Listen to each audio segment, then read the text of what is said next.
días, bienvenidos a una nueva edición de Diálogo Abierto, 8 en punto de la mañana. Carla Jarada, ¿cómo estás? ¿Cómo estás, Perla? ¿Cómo están todos ustedes? Bienvenidos. Bienvenidos a Diálogo Abierto por TV Perú y simultáneo por el Nacional. Hoy, como siempre, vamos a revisar los temas de la semana, que ya estamos en diciembre y en diciembre suele estar siempre movido en los últimos años, ¿no? Ya es tradición. Además que estamos a pocos días ya de celebrar la Nochebuena. Importante la información que surge de parte del Ministerio de Salud, ahora que podemos enfrentarnos en cualquier momento a una segunda ola. El MINSA ha identificado 26 casos probables de reinfección y un caso confirmado. En Piura la situación es bastante compleja en este momento. De hecho, se encuentra un equipo multidisciplinario del Ministerio de Salud evaluando la situación porque hay gran demanda de camas y de hospitalizaciones. Y lo mismo en Chimbote, que el Hospital Regional de Chimbote ya se encuentra con todas las camas de cuidados intensivos ocupadas. Entonces, sí que en algunas ciudades del país se está generando un rebrote. Ahora, hay que especificar que este caso de reinfección se trata de un niño con leucemia, seguramente lo vamos a conversar más adelante. También hablaremos sobre estos 26 probables casos. A eso se suma que Sinopharm ha suspendido los ensayos clínicos. ¿Qué es lo que ha sucedido? Bueno, ha aparecido entre los voluntarios un caso de Lilian Barré. Eso por un lado. Y por otro lado, en el tema político, anoche cerramos pues con la votación en el Parlamento Nacional de la eliminación de la inmunidad parlamentaria. ¿Eso qué significa? Bueno, supuestamente tenemos que esperar, según el diario La República dice que viene con trampa, porque se otorga un estatus especial al congresista cuando los delitos comunes tienen un juez natural en el lugar donde se cometen, ¿no? Aquí comienza el tema de cuáles son los delitos comunes y cuáles son los delitos no comunes. Ahora, no es exactamente una eliminación de la inmunidad. Lo que va a pasar es que la Corte Suprema va a ser finalmente la institución que va a decidir si se le levanta o no se levanta la inmunidad a ese congresista. Actualmente, como sabemos, lo hace el propio Congreso, que viene siendo juez y parte en muchos casos, y además con muchas demoras para casos que ya están prácticamente confirmados en el Poder Judicial. Esta situación, lo que se ha votado esta semana, necesita de una segunda votación en la siguiente legislatura. Así es que todavía no se ha aprobado nada. Vamos a ver finalmente qué es lo que pasa en la nueva legislatura que se iniciará. Ahora, ¿por qué vendría con trampa? Porque lo que se ha mencionado ayer y se ha votado es que la Corte Suprema, como bien mencionaba Perla, debería decidir finalmente el tema de los delitos, ¿no es cierto? Si hay o no hay delito, pero el Congreso, ojo, mantiene la figura del antejuicio para los delitos de función, que finalmente es lo que blinda a los legisladores y los funcionarios, como hemos visto en el caso de los cuellos blancos, ¿no? Esto quiere decir que no aplicaría para los delitos de corrupción de funcionarios, ¿no? Que es justamente uno de los delitos más comunes. También la norma habla de proceso y no habla de juzgamiento, algo que también valdría la pena precisar. Lo cierto es que se ha aprobado con los votos necesarios en una primera legislatura, falta su ratificación, así que vamos a ver qué es lo que sucede en la siguiente etapa, cuando inicie el Congreso de la República, terminándose esta legislatura. Ahora, vamos a iniciar con el tema del COVID, por supuesto, porque es un tema importante que con el tema de la Navidad, con el tema de la playa, con el tema político, parece ser que nos estábamos olvidando. Y ojo, hay que tener mucho cuidado, ¿no es cierto? Pero justamente sobre eso vamos a leer un comunicado oficial de prensa del Ministerio de Salud que respalda la protección de la salud de los voluntarios para los ensayos clínicos de vacuna. A ver, dice el Ministerio de Salud, en relación a la decisión del Instituto Nacional de Salud, el INS, de suspender temporalmente los ensayos clínicos de la vacuna de Sinopharm que se realiza en el Perú, pone en conocimiento lo siguiente, y justamente lo tenemos en pantalla. Punto número 1, la decisión de suspender temporalmente los ensayos. Es una medida de seguridad contemplada en el reglamento de ensayos clínicos y protocolos establecidos para proteger la salud de los sujetos de investigación durante la tercera fase de la prueba de la candidata vacuna para el COVID-19.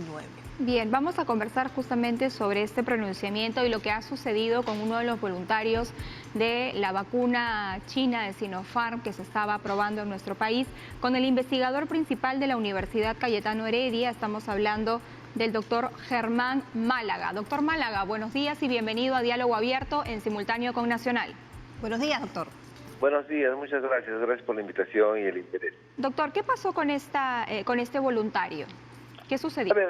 A ver, se trata de una persona de más de 60 años que tiene varias décadas de una enfermedad crónica y que después de haber recibido su segunda dosis tiene síntomas consistentes en disminución de la fuerza muscular, disminución de la fuerza de las piernas, y que meditó la atención inmediata, el apoyo inmediato.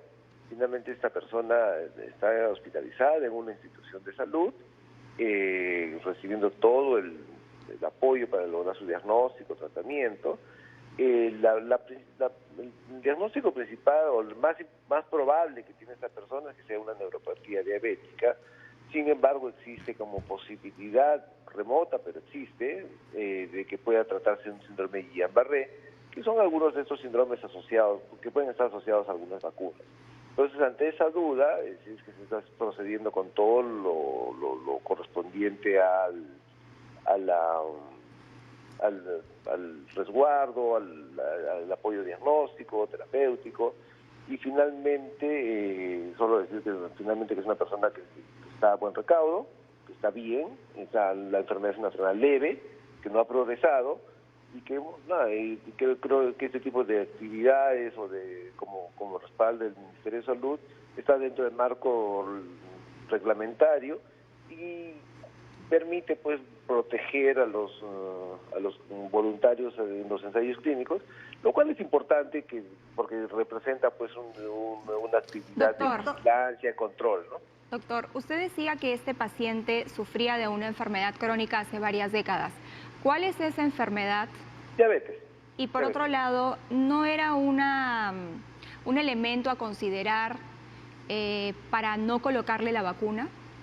No, porque en realidad los criterios de inclusión son muy abiertos, porque un problema que siempre es un tema de discusión dentro de los ensayos clínicos es que si uno es muy restrictivo, decía, voy a incluir solamente a personas completamente sanas, a la hora de que salen los ensayos clínicos no pierdes representatividad, ¿no? Entonces, entre más abierto sea el estudio, tienes la posibilidad de tener todos los diagnósticos o grupos poblacionales representados. Para ser claros en este caso específicamente, el Guillain-Barré puede ser consecuencia de esta vacuna específicamente, eso por un lado, y por otro lado, ¿en qué tiempo se ha presentado esta enfermedad o este problema de salud del voluntario? ¿No es cierto? Porque usted en algún momento cuando hemos conversado mencionó que dentro de las 2 semanas es que se presentan estos problemas y si este voluntario ha sido justamente vacunado en esas 2 semanas.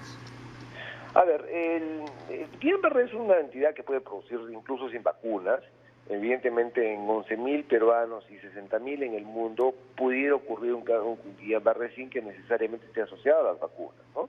Entonces, eso por un lado, porque Guillain-Barré existe independientemente de vacunas.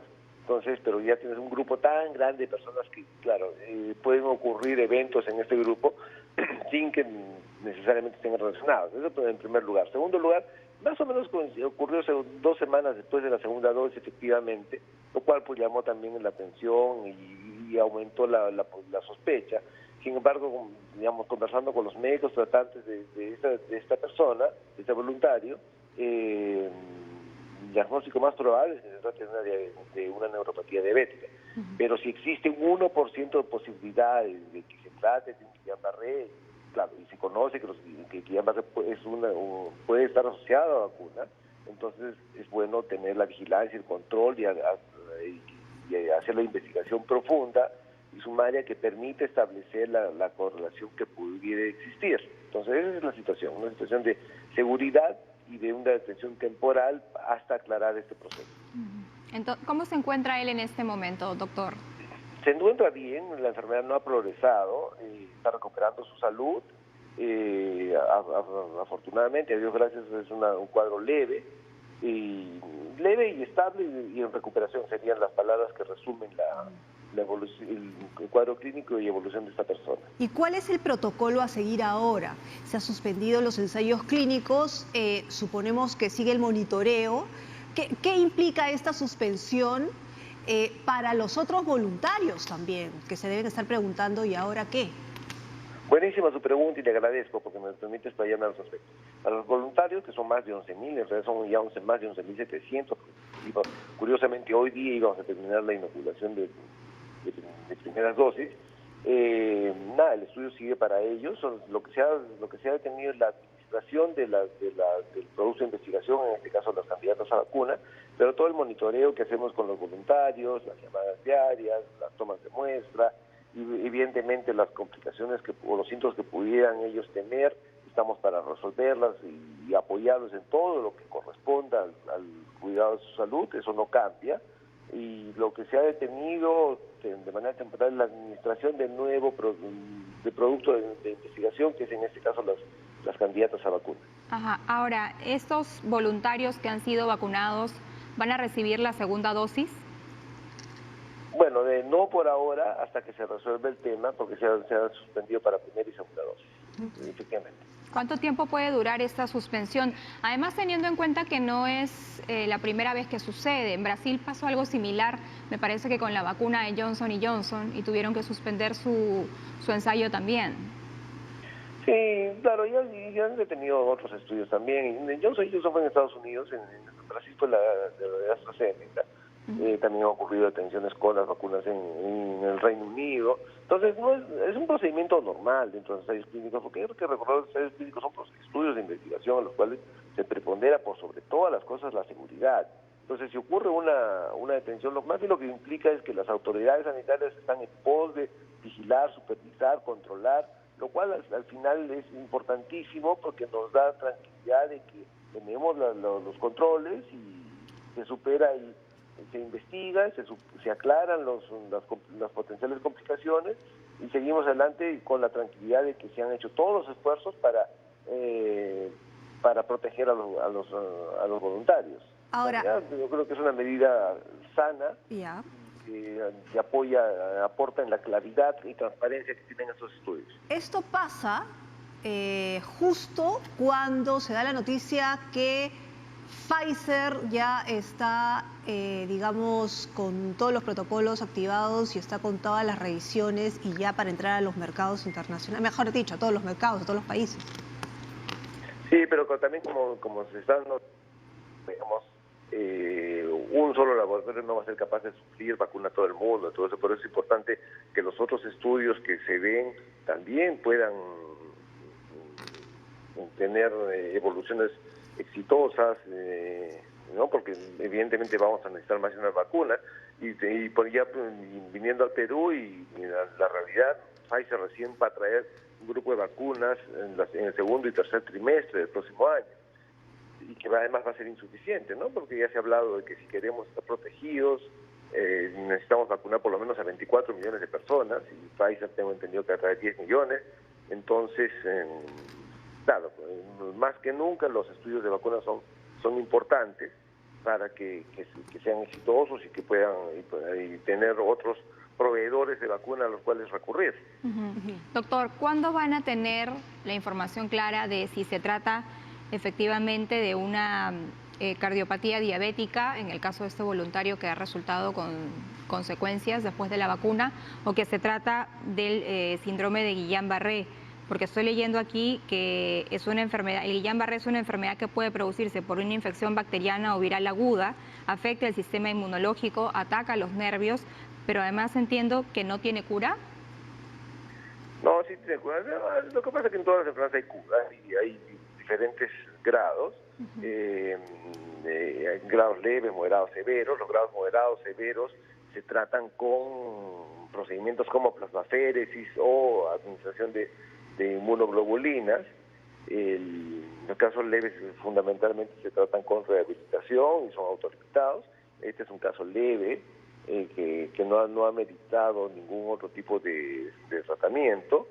Eso por un lado. Por otro lado, deberíamos tener una evaluación sumaria, ya todas las instancias, como han visto, todas las instancias regulatorias están ya activas y trabajando.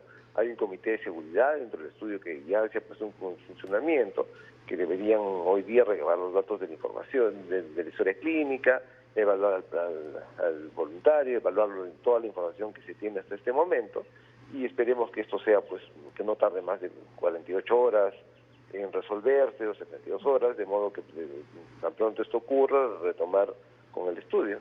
Bien, bien, doctor, muchas gracias por conversar con nosotros. Ha sido Germán Málaga, investigador principal de la Universidad Cayetano Heredia. Muy bien, pero vamos a seguir hablando de COVID, pero ya desde otro ángulo también.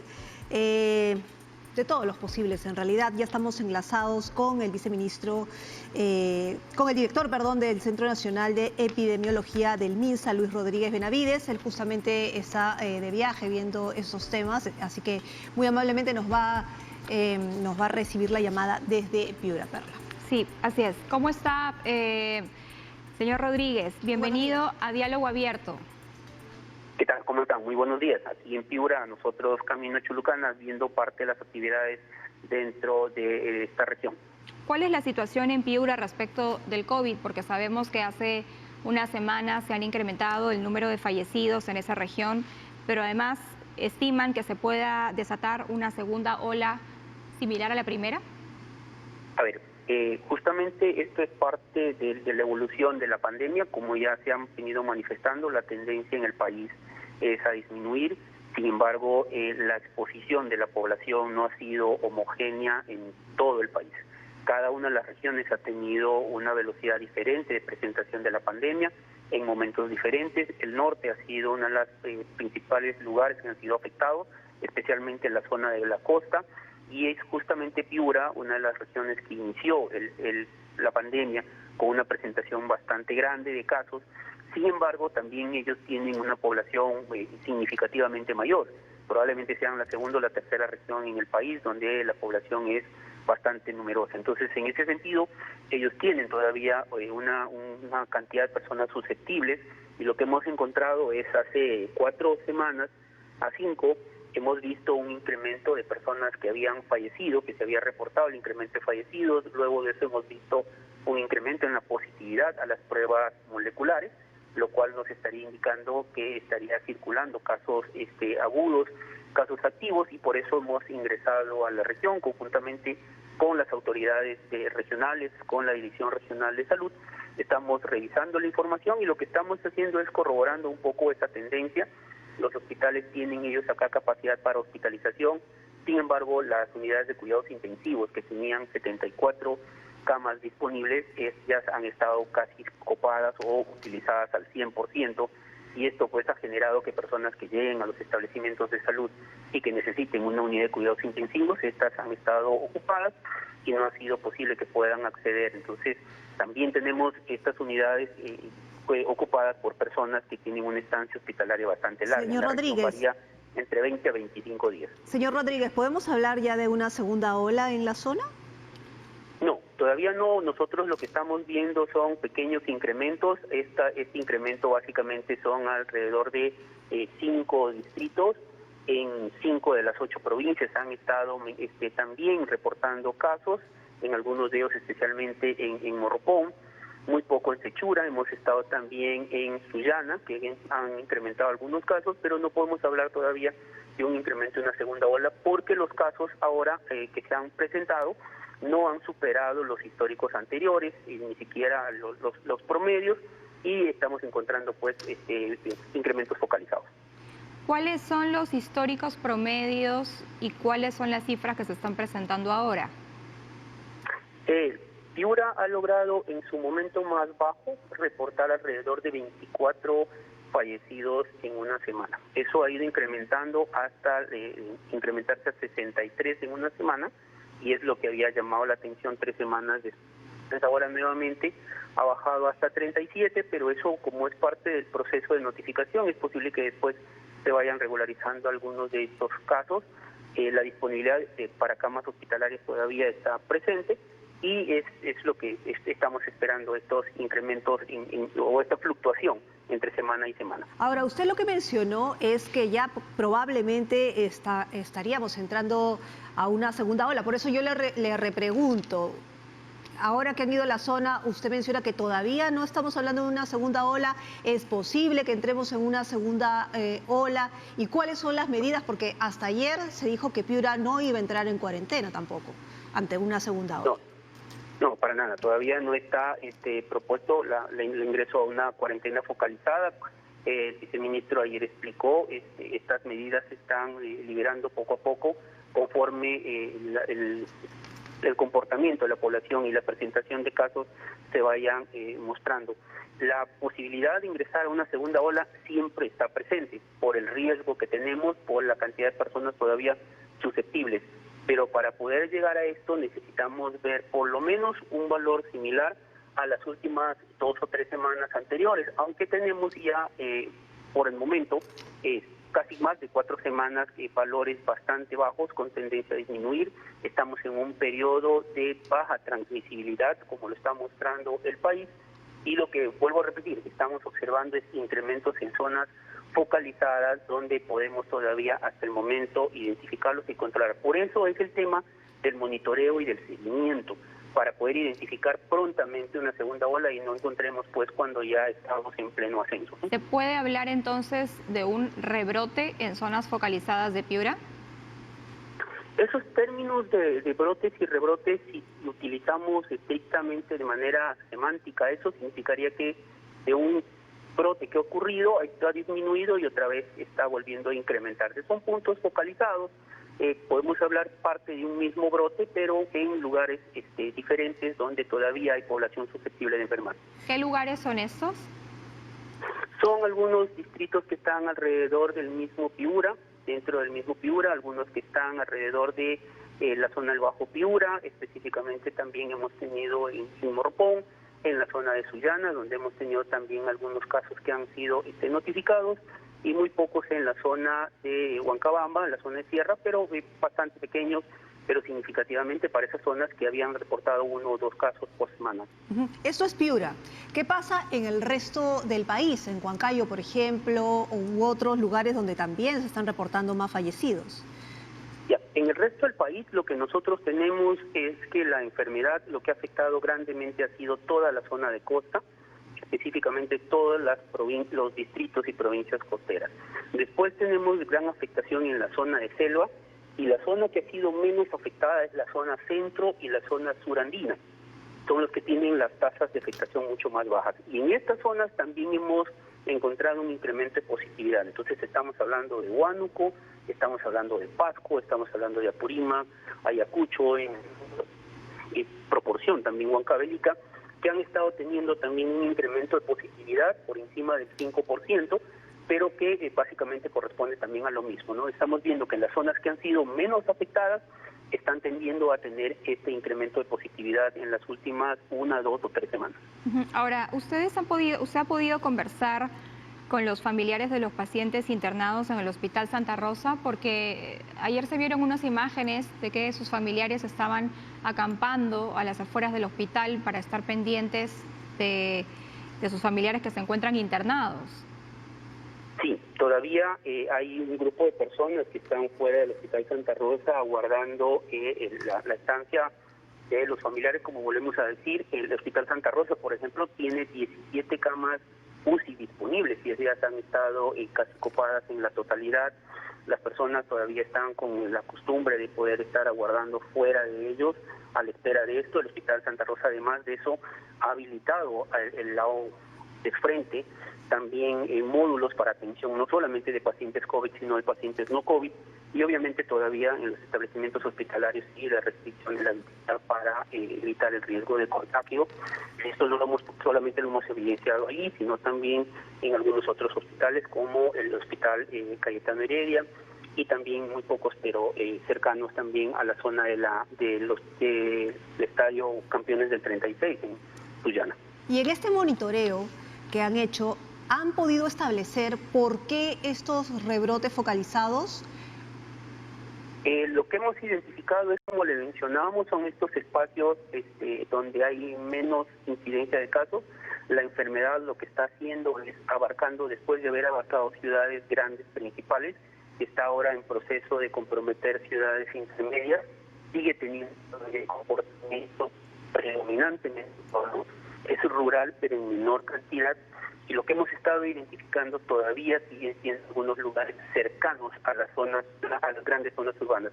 En Sullana, por ejemplo, nos llamó la atención en el análisis de la información que habíamos encontrado alrededor de 69 casos de una zona, de un barrio cercano. Entonces eso implica que todavía estamos teniendo algunas costumbres de probablemente reunirnos alrededor de alguna reunión familiar o reunión localizada, que es lo que justamente se está promoviendo.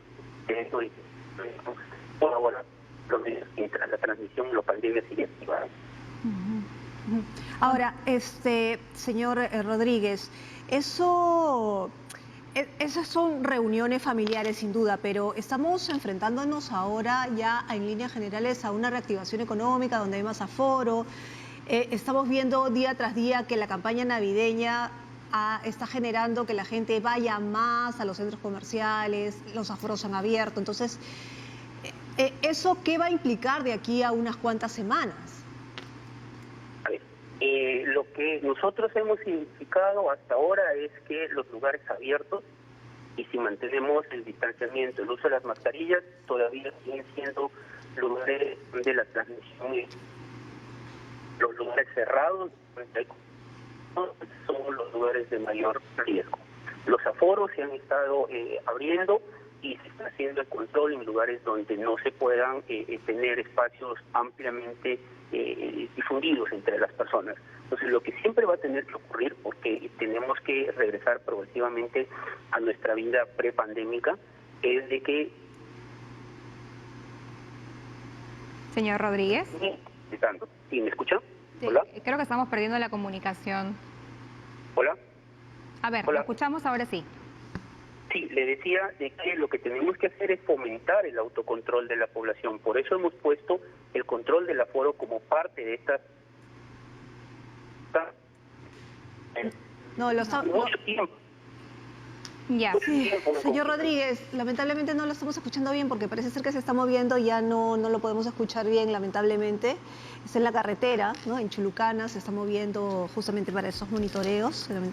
Pero muchas gracias al señor Rodríguez. Importante los datos que nos ha brindado y por qué la presencia del MINSA ahora en Piura. En promedio 24 fallecidos en el momento más tranquilo, digamos, para esa región, y luego subió a 63 durante 2 o 3 semanas consecutivas. Ahora el número ha bajado a 37 fallecidos por semana. De allí que las autoridades se encuentran en este lugar para justamente determinar cuáles son estos focos donde se están originando estos rebrotes. Ojalá la calma vuelva para Piura pronto. Bueno, hasta el momento han llegado a la conclusión de que son las reuniones familiares, ¿no? Que todavía no se tiene el cuidado debido, que se está relajando la situación. Bueno, vamos a ver qué sucede y ojalá que nosotros aquí tampoco relajemos la situación, ¿no? Por esta campaña navideña. 8:28. Pausa comercial y cuando regresemos vamos a estar en vivo con la ex ministra de Justicia, Ana Neira, aquí en Diálogo Abierto, en simultáneo por Nacional 103.9. Volvemos.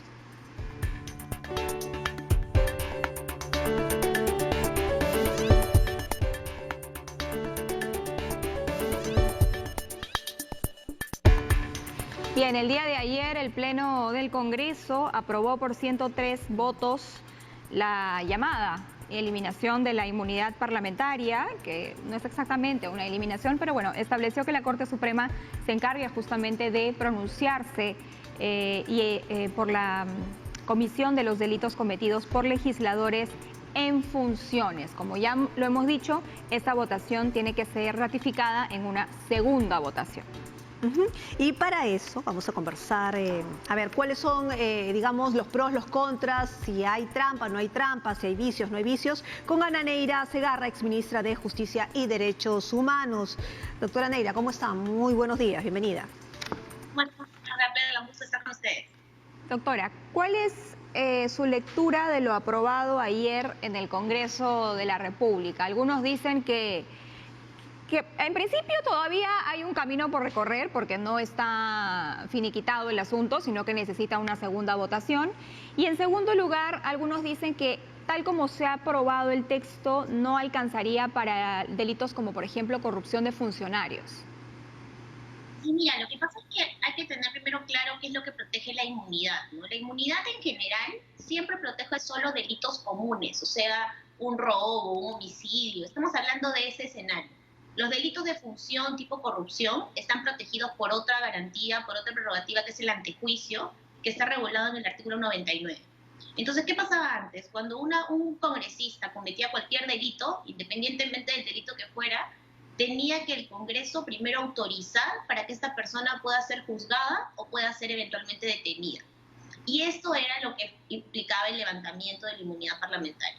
Lo que ha hecho la modificación es sacar esto del artículo 93. Entonces, actualmente lo que va a pasar es que si un congresista comete un delito cualquiera, quien va a decidir si se le juzga o no se le juzga va a ser la Corte Suprema. Pero ojo que ahí creo que hay que hacer un matiz, ¿no? No estamos hablando que la Corte Suprema autoriza que se le juzgue, sino que directamente la Corte Suprema es la que juzga el tema. ¿Qué pasaba antes? Nuevamente, tenía que haber una autorización de alguien, en este caso el Congreso, que planteaba si tenía que juzgarse o no tenía que juzgarse. Y la interpretación del Congreso generalmente ha sido que no, como hemos visto en varios casos, porque además entraban a analizar el fondo, cuando en estricto eso no era lo que correspondía, porque ellos tenían solo que ver si había o no consideraciones políticas en el pedido. Entonces, ese es el cambio primero que se ha formulado. El segundo, como también ustedes han estado explicando, es que ahora los competentes para ver este tema van a ser la Corte Suprema. Esto es algo, por cierto, que es un cambio. Antes lo podía hacer cualquier juez, pero en la práctica lo que pasaba es que ningún juez lo hacía porque no había autorización. Entonces sí es un cambio, a mí sí me parece un cambio importante. Y es cierto que en países, por ejemplo, como Colombia, que ha eliminado la inmunidad parlamentaria hace varios años, tienen esta prerrogativa los congresistas. ¿Por qué? Porque la idea es que a veces un juez inferior podría verse más, digamos, podría hacerle más fácil abrir un proceso por cualquier razón a un congresista. Pero la Corte Suprema, como el órgano máximo, va a pensarlo un poco más, va a evaluar que realmente haya sentido de iniciar este proceso. Señora Neira, entonces con lo que nos está explicando, ya se elimina o se eliminaría esta comisión de levantamiento de inmunidad parlamentaria del Congreso. Efectivamente, no tendría ya el Congreso ninguna competencia sobre este tema. Pero, sería sola, pero aquí viene el pero, pues porque estamos hablando de delitos comunes, ¿no? O sea, digamos, la Corte Suprema tendría que ver los delitos comunes, pero si hablamos de otro tipo de delitos, el Congreso podría seguir blindando. Es decir, ¿hay alguna trampa ahí para que el Congreso siga blindando? Mira, yo tenía cuando veía el debate dos preocupaciones, ¿no? Una primera es que primero se trató que el reglamento del Congreso evalúe este tema o lo regule, entonces ahí yo tenía alguna preocupación que el reglamento del Congreso pudiera desnaturalizar lo que se ha aprobado. Al final la fórmula que han llegado dice que lo hace dentro del marco de lo aprobado, con lo cual se baja el riesgo. Pero yo lo que sospecho, y esto es algo que tiene que ver también con las declaraciones que ha hecho el congresista Chejade estos días, e incluso el mismo día del debate, varios congresistas pidieron que esto se extienda para el presidente de la República. Entonces lo que yo creo es que va a pasar algo parecido a lo que sucedió en julio, que se va a buscar debatir también el artículo 117 de la Constitución, como sabemos, regula los delitos sobre los que puede ser acusado un presidente en funciones, y en la preocupación que tú señalas, me parece que también van a querer debatir el artículo 99 de la Constitución, que tiene que ver justo con los delitos de función, ¿no? Me parece que todo eso probablemente se va a querer debatir como un paquete y eventualmente, y esto hay que tener cuidado con esto, podría ser una fórmula para quitar, también para debilitar a la institución del presidente de la República por un lado y por otro lado del propio Congreso de la República, porque creo que hay que diferenciar, ¿no? Una cosa es, digamos, cualquier delito cometido por un congresista, que sí creo que puede haber posibilidad de que esto salga del fuero parlamentario y que eventualmente no hay inmunidad, pero también hay que tener cuidado con qué protege el antejuicio, porque sí es cierto de que la idea es que una persona que ha cometido que ha realizado una función pública generalmente tiene denuncias y muchas de estas denuncias no están necesariamente justificadas. Entonces, el antejuicio justamente protege eso. Entonces, creo que también hay que analizar esto de una manera más global. Ahora, el texto... Sí. Una chiquitita. Por favor. ¿Y qué pasa si hay delito de corrupción? No necesariamente cuando es funcionario, sino antes, digamos, en un congresista, y ha postulado y ahora es congresista buscando la inmunidad precisamente. Lo que ha dicho en este punto sí el artículo 93, no habla de corrupción, ojo, está hablando solamente de inmunidad. Okay. Pero lo que debe quedar claro, Carla, es que en realidad los congresistas no están protegidos por ninguna prerrogativa antes de ser congresistas.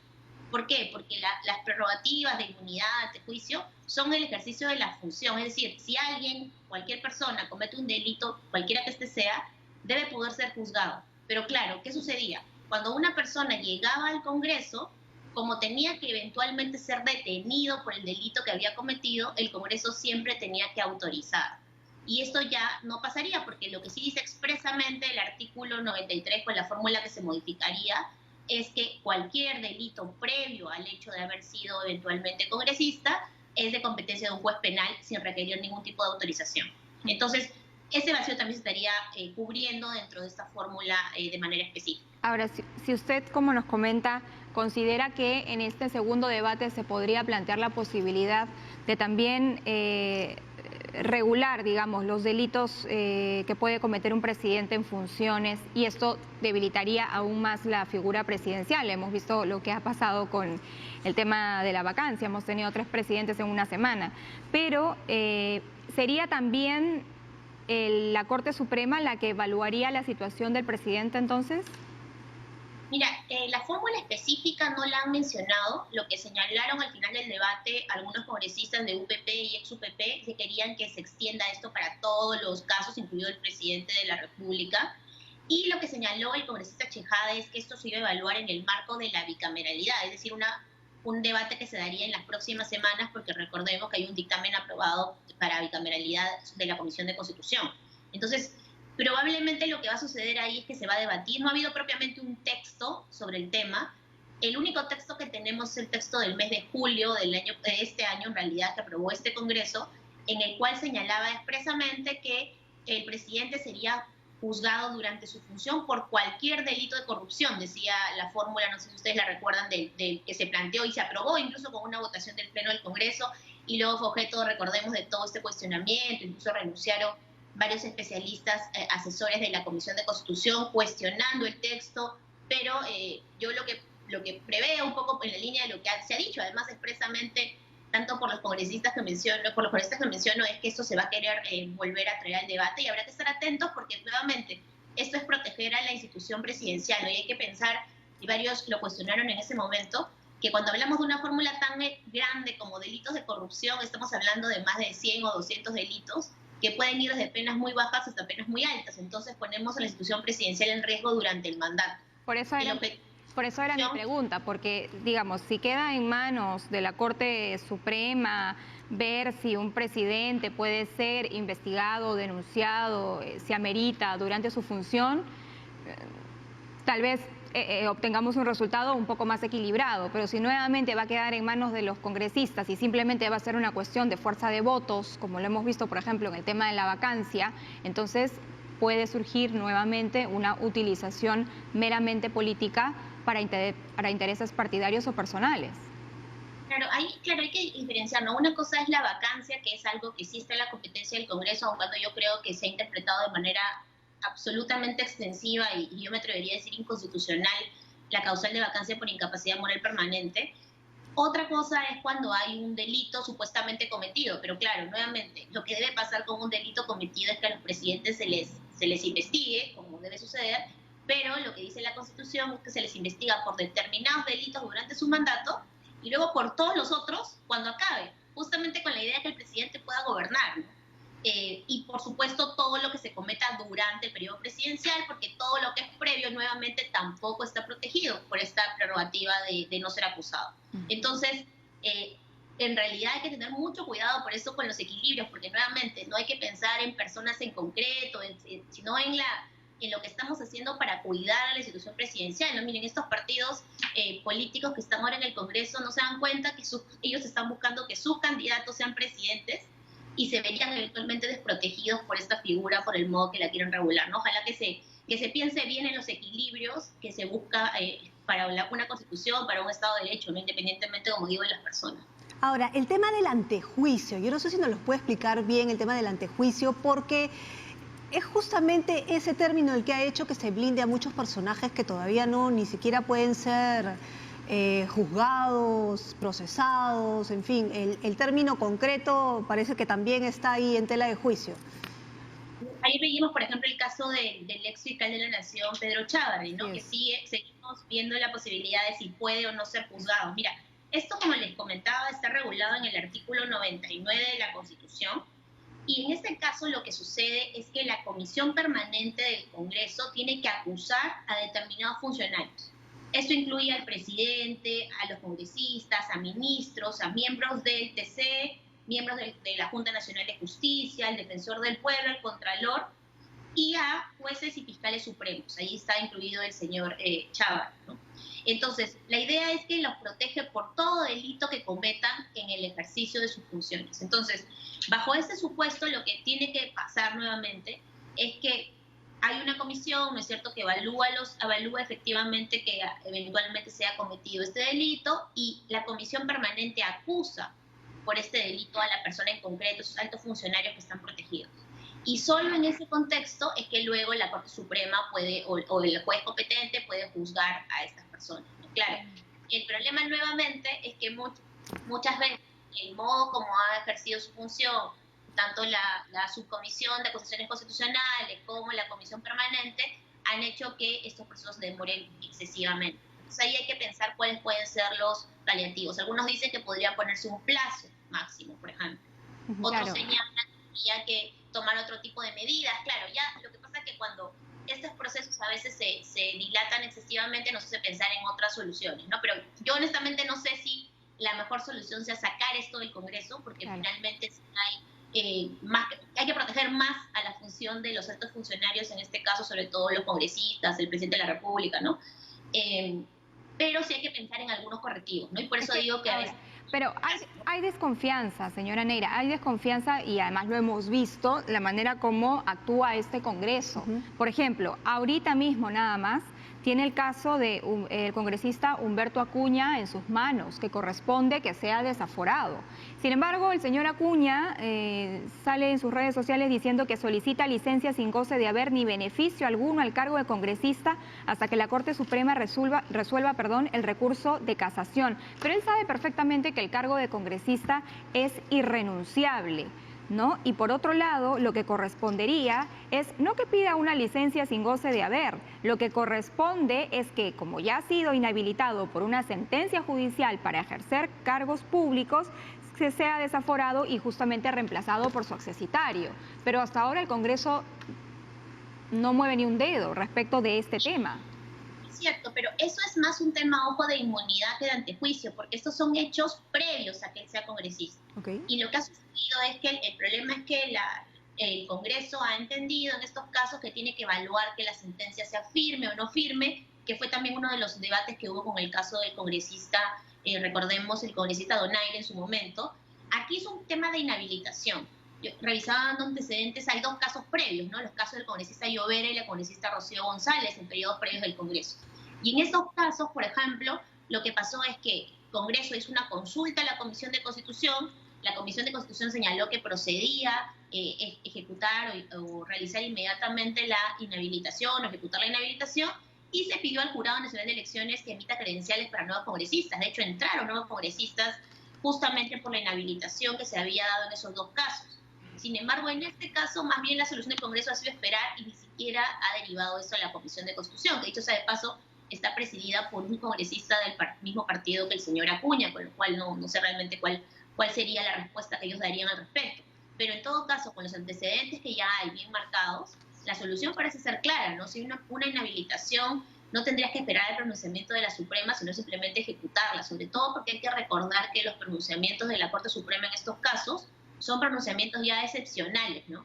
Ya con 2 instancias parece claro que se ha determinado con claridad la inhabilitación, y eso es lo que debería proceder, pero No Y es lo que está además, haciendo. hablando del tema de la casación, justo la semana pasada tuvimos en entrevista a la nueva presidenta del Poder Judicial, la señora Elvia Barrios, que asume, me parece, el 1 o el 4 de enero, y ella decía eso, que quiere restringir la posibilidad de que se llegue a una casación para tantos casos que tienen la misma sentencia en primera y en segunda instancia y sin embargo buscan una casación simplemente para dilatar el asunto, porque ya 5 jueces, 4 jueces de primera y de segunda instancia han determinado lo mismo, pero se quiere recurrir a la Corte Superior, me parece que es la que ve las casaciones, o la Suprema, ¿no?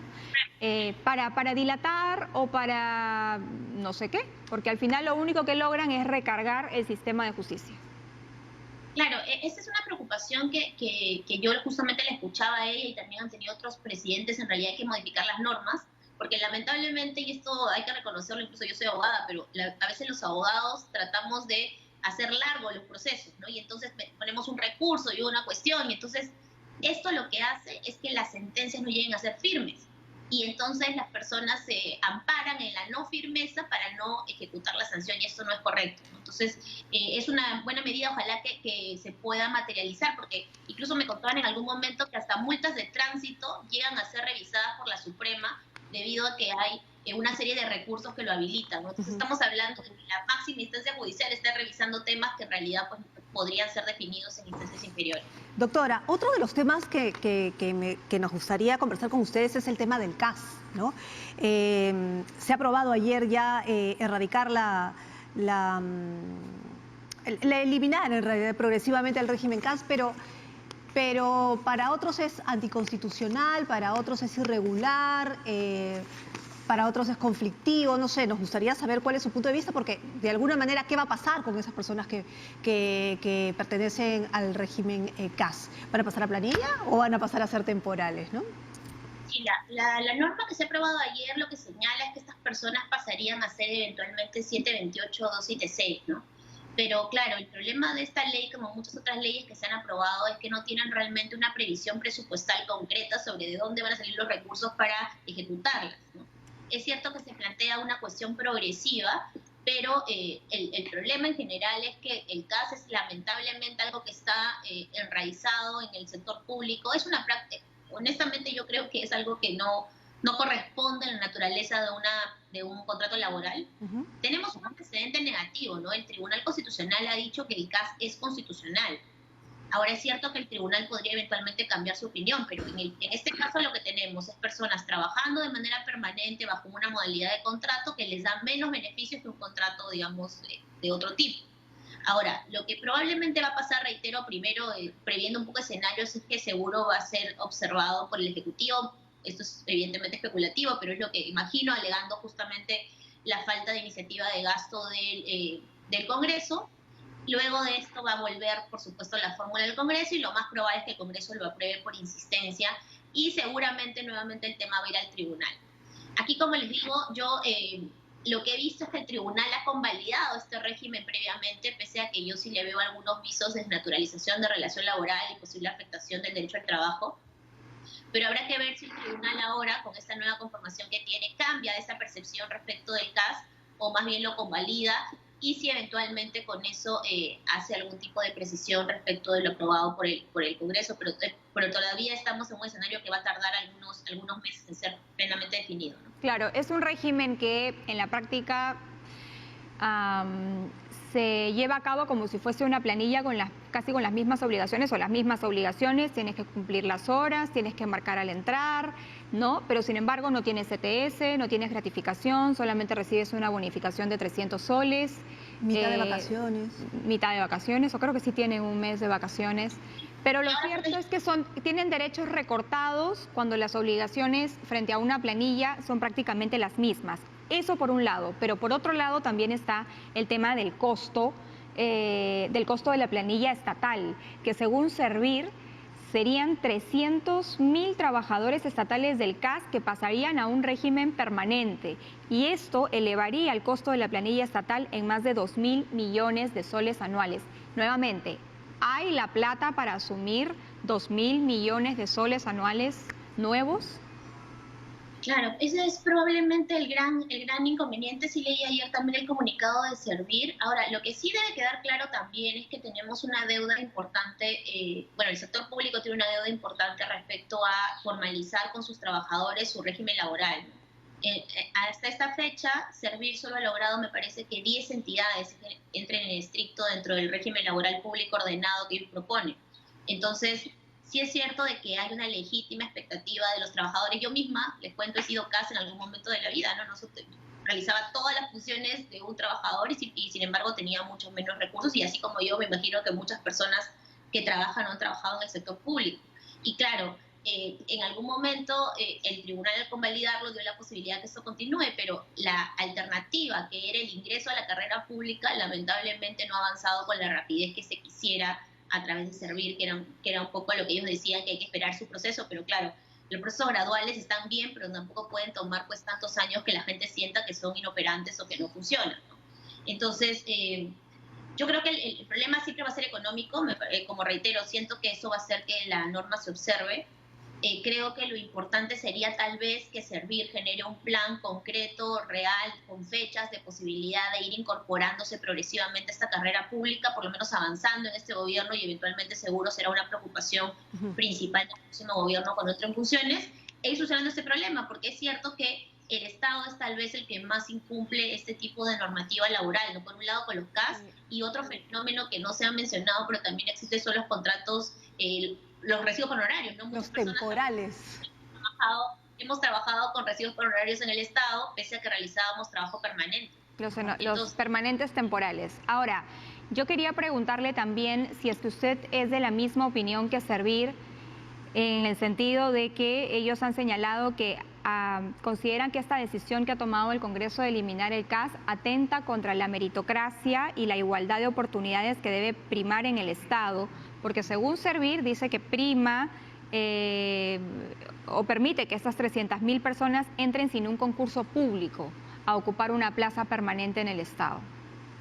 Sí, yo creo que ahí hay que evaluar un poco la afirmación. En general, bueno, hay una oposición sobre los ingresos automáticos a los regímenes, pero la verdad es que en estricto los CAS son concursos públicos, ¿no? Todos los que hemos participado en un concurso CAS sabemos que tienes que postular, presentar documentos, dar una entrevista, es decir, pasa por unas etapas de selección, ¿no?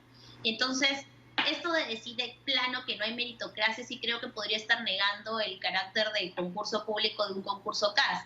Lo que sí es cierto es que no debería haber en general, esto sí creo que coincido con Servir, ingresos automáticos a los regímenes, ¿no? Porque el problema de ingresar a un régimen 276 o 728, y esto creo que es lo que preocupa, es que claro, son definitivos, ¿no? Y entonces ya nadie puede removerte sin verificar si efectivamente tu puesto era necesario, si hay una decisión correcta respecto de tu selección, etcétera, ¿no? Solamente te puedo sacar por una falta grave. Claro, esto es lo que entiendo preocupa, pero de ahí a negar que un CAS genere meritocracia me parece que puede ser mucho, porque nuevamente quienes hemos participado en un CAS sabemos que se pasa por diversas etapas para ser finalmente seleccionado. Pero eso sí pensamos bien, es decir, no necesariamente, o sí, sáqueme del error, no sé, no necesariamente los CAS que van a dejar de ser CAS van a pasar a planilla, porque acá también se va a abrir un tema, como usted misma ha mencionado, el Estado es el primero infractor o el primer informal, digámoslo así, y el CAS nace precisamente para no ser tan informal,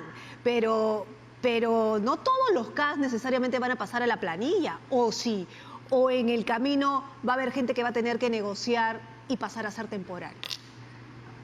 Bueno, antes lo peor era lo de servicios no personales, ¿no? Que era incluso pues mucho más informal, como tú bien decías. Y lo siguiente es que lo que yo sí preveo, que como las entidades públicas, más en un año como este, en que los presupuestos están recortados, no les va a ser posible contratar a todas las personas probablemente que tenían vía un CAS a través de un mecanismo de planilla 728 o un 276. Con lo cual, la posibilidad es que alguna gente pierda su trabajo u otra tenga que cambiar su régimen laboral para poder continuar prestando servicios, porque en la práctica, nuevamente recordemos que estamos en un año difícil, todavía de pandemia, el próximo año probablemente, en el contexto de una recuperación económica que se va dando progresivamente. Entonces, los presupuestos, y esto lo puedo decir con algún conocimiento, porque en el caso del Ministerio teníamos un presupuesto recortado, ¿no? Y es lo que corresponde en un año además de cambio de gobierno. Sin Entonces, en duda. todo este contexto, generar este cambio sí va a ser algo que puede afectar a las personas de manera real. O sea, sí podrían en la práctica generar que mucha gente más bien precarice más sus condiciones laborales, ¿no? Y creo que eso, creo que lamentablemente el Congreso no está previendo. Y entonces, ¿cuál sería la alternativa? Porque de que es un sistema, el CAS, de que es un sistema que discrimina, discrimina, porque tienen las mismas obligaciones en planilla, pero no lo estás. Pero si no se puede asumir este gasto, más de 1.200, perdón, 2.000 millones de soles para pasarlos a todos a planilla, entonces, ¿cuál sería la alternativa? De pronto, no sé, considerar que se reconozcan derechos laborales que están en este momento suspendidos, como por ejemplo las gratificaciones. Claro, el problema es que reconocer esos derechos también tiene probablemente el mismo costo que implicaría pasar a planilla, ¿no? Pero lo que sí creo es que debemos, yo creo que el Estado, ¿no?, debe tomar decisiones concretas a ir avanzando a esto. Como decía, Servir ha tenido un intento progresivo de que más entidades ingresen a la carrera pública, pero esto ha ido realmente bastante lento, también a veces por falta de voluntad política, hay que decirlo, ¿no? Entonces, creo que la única fórmula en este instante sería que eventualmente se ofrezca, como ya se dice, algún tipo de beneficio temporal a estas personas que genere un costo menor que sí puede eventualmente ser asumido por el Estado peruano, mientras se va pasando a esta carrera pública que estamos construyendo hace tanto tiempo a través de Servir. Creo que es la única mecanismo, pero sí es cierto de que si teníamos que escoger un año para hacer esto, probablemente no ha debido ser el año en que estamos en un contexto de El año de la pandemia. Y hablando de presupuestos, años e inconstitucionalidades, pasamos a la ONP, ¿no es cierto? Porque finalmente el TC admitió ya la demanda de inconstitucionalidad contra la ley que establece la devolución de los aportes de la ONP, pero también es cierto que por un lado se está jugando con las expectativas, ¿no es cierto?, de los aportantes, pero también hay un grupo de aportantes a la ONP que no ha recibido absolutamente nada y otro que ya perdió su dinero. Entonces, aportando, ¿no?, pero que no los puede sacar porque no va a cumplir con los años que la ONP les obliga, ¿no?, aunque ya hay algunos cambios. Sí, de acuerdo. Mira, ayer incluso leía que ya se le corrió traslado al Congreso de la demanda. Sí. La presidenta del Congreso ha señalado que van a contestar rápidamente, y ojalá esto sea así, porque en verdad es importante que haya una respuesta definitiva sobre este tema, nuevamente, para no seguir aumentando la expectativa de las personas en un contexto en que este es un gasto en que va a ser muy difícil que el Estado lo pueda asumir íntegramente, ¿no? Yo creo que el problema también es que el Congreso, pese a intentos previos del Ejecutivo, se ha centrado solamente en dar una solución coyuntural al problema de las pensiones y no en dar una solución estructural, porque, por ejemplo, ¿no?, una de las cosas que creo que todos cuestionamos es el hecho de que una persona, por no llegar a aportar 20 años, no pueda recibir una pensión. O sea, esto ya en el contexto en que nos encontramos deberíamos haberlo modificado. La propuesta, por ejemplo, que se presentó en su momento era que con 10 años ya bastara para que una persona pueda recibir su pensión, ¿no? Además de generarle algunos beneficios de salud, que finalmente son tal vez los principales gastos que debe correr una persona luego de estar jubilada y lamentablemente recibiendo pensiones que muchas veces no responden a mínimos que permiten subsistir.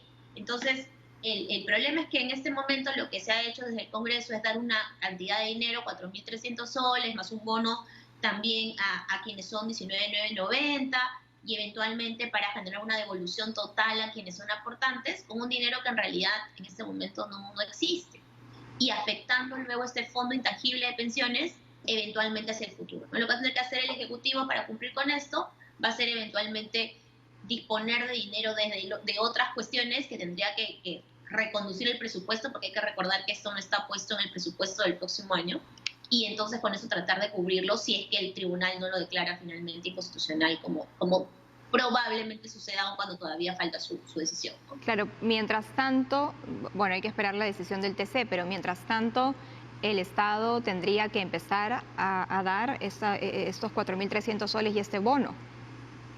Lo que va a pasar es, la propia ley prevé un tiempo de reglamentación, me parece que son 15 días, pero además también lo que tiene que suceder es que tienen que tomarse una serie de decisiones económicas respecto a de dónde se va a obtener ese dinero, porque en general, y esto es algo que parece que el Congreso no entiende del todo, es que cuando uno aprueba una norma, es cierto, todas las normas implican un gasto, pero tiene que haber algún tipo de contingencia presupuestal con una norma que tiene este impacto económico tan grande, porque además, y es por eso que se dice que es el Ejecutivo el que tiene que tomar ese tipo de decisiones financieras, porque lo que hace es ver el presupuesto y un poco es casi pues un balance, ¿no? De dónde sacar para poder cubrir ese tipo de gastos que son importantes, pero que tienen que también tener algún cuidado para no desbalancear del todo la economía, ¿no? Algunos señalan que lo que va a haber que hacer es endeudarse por mayor cantidad de bonos, algunos señalan también que otra opción va a ser tomar algún otro tipo de decisiones presupuestarias. Todo eso tiene que definirse y en ese contexto es que entiendo que se evaluaría la posibilidad de cumplirlo, pero es posible que eso también demore unos tiempos porque evidentemente no es inmediato que uno pueda comenzar a devolver el dinero en el Estado, ¿no? Hay una serie de previsiones presupuestarias previas, ¿no? Muy bien, muchísimas gracias, doctora Neira, por haber estado con nosotras y, bueno, haber hablado de varias cosas, ¿no? Del tema político, básicamente, que es el tema de la inmunidad parlamentaria, que ya veremos en qué acaba, y de pasadita sobre los temas político-económicos que afectan a nuestro país. Gracias a Ana Neira, exministra de Justicia. 9 de la mañana con 3 minutos. Hacemos una pausa comercial y regresamos en Diálogo Abierto en simultáneo por Nacional 103.9. Hablamos de las AFP, no se vayan. Venimos con lo de las AFP.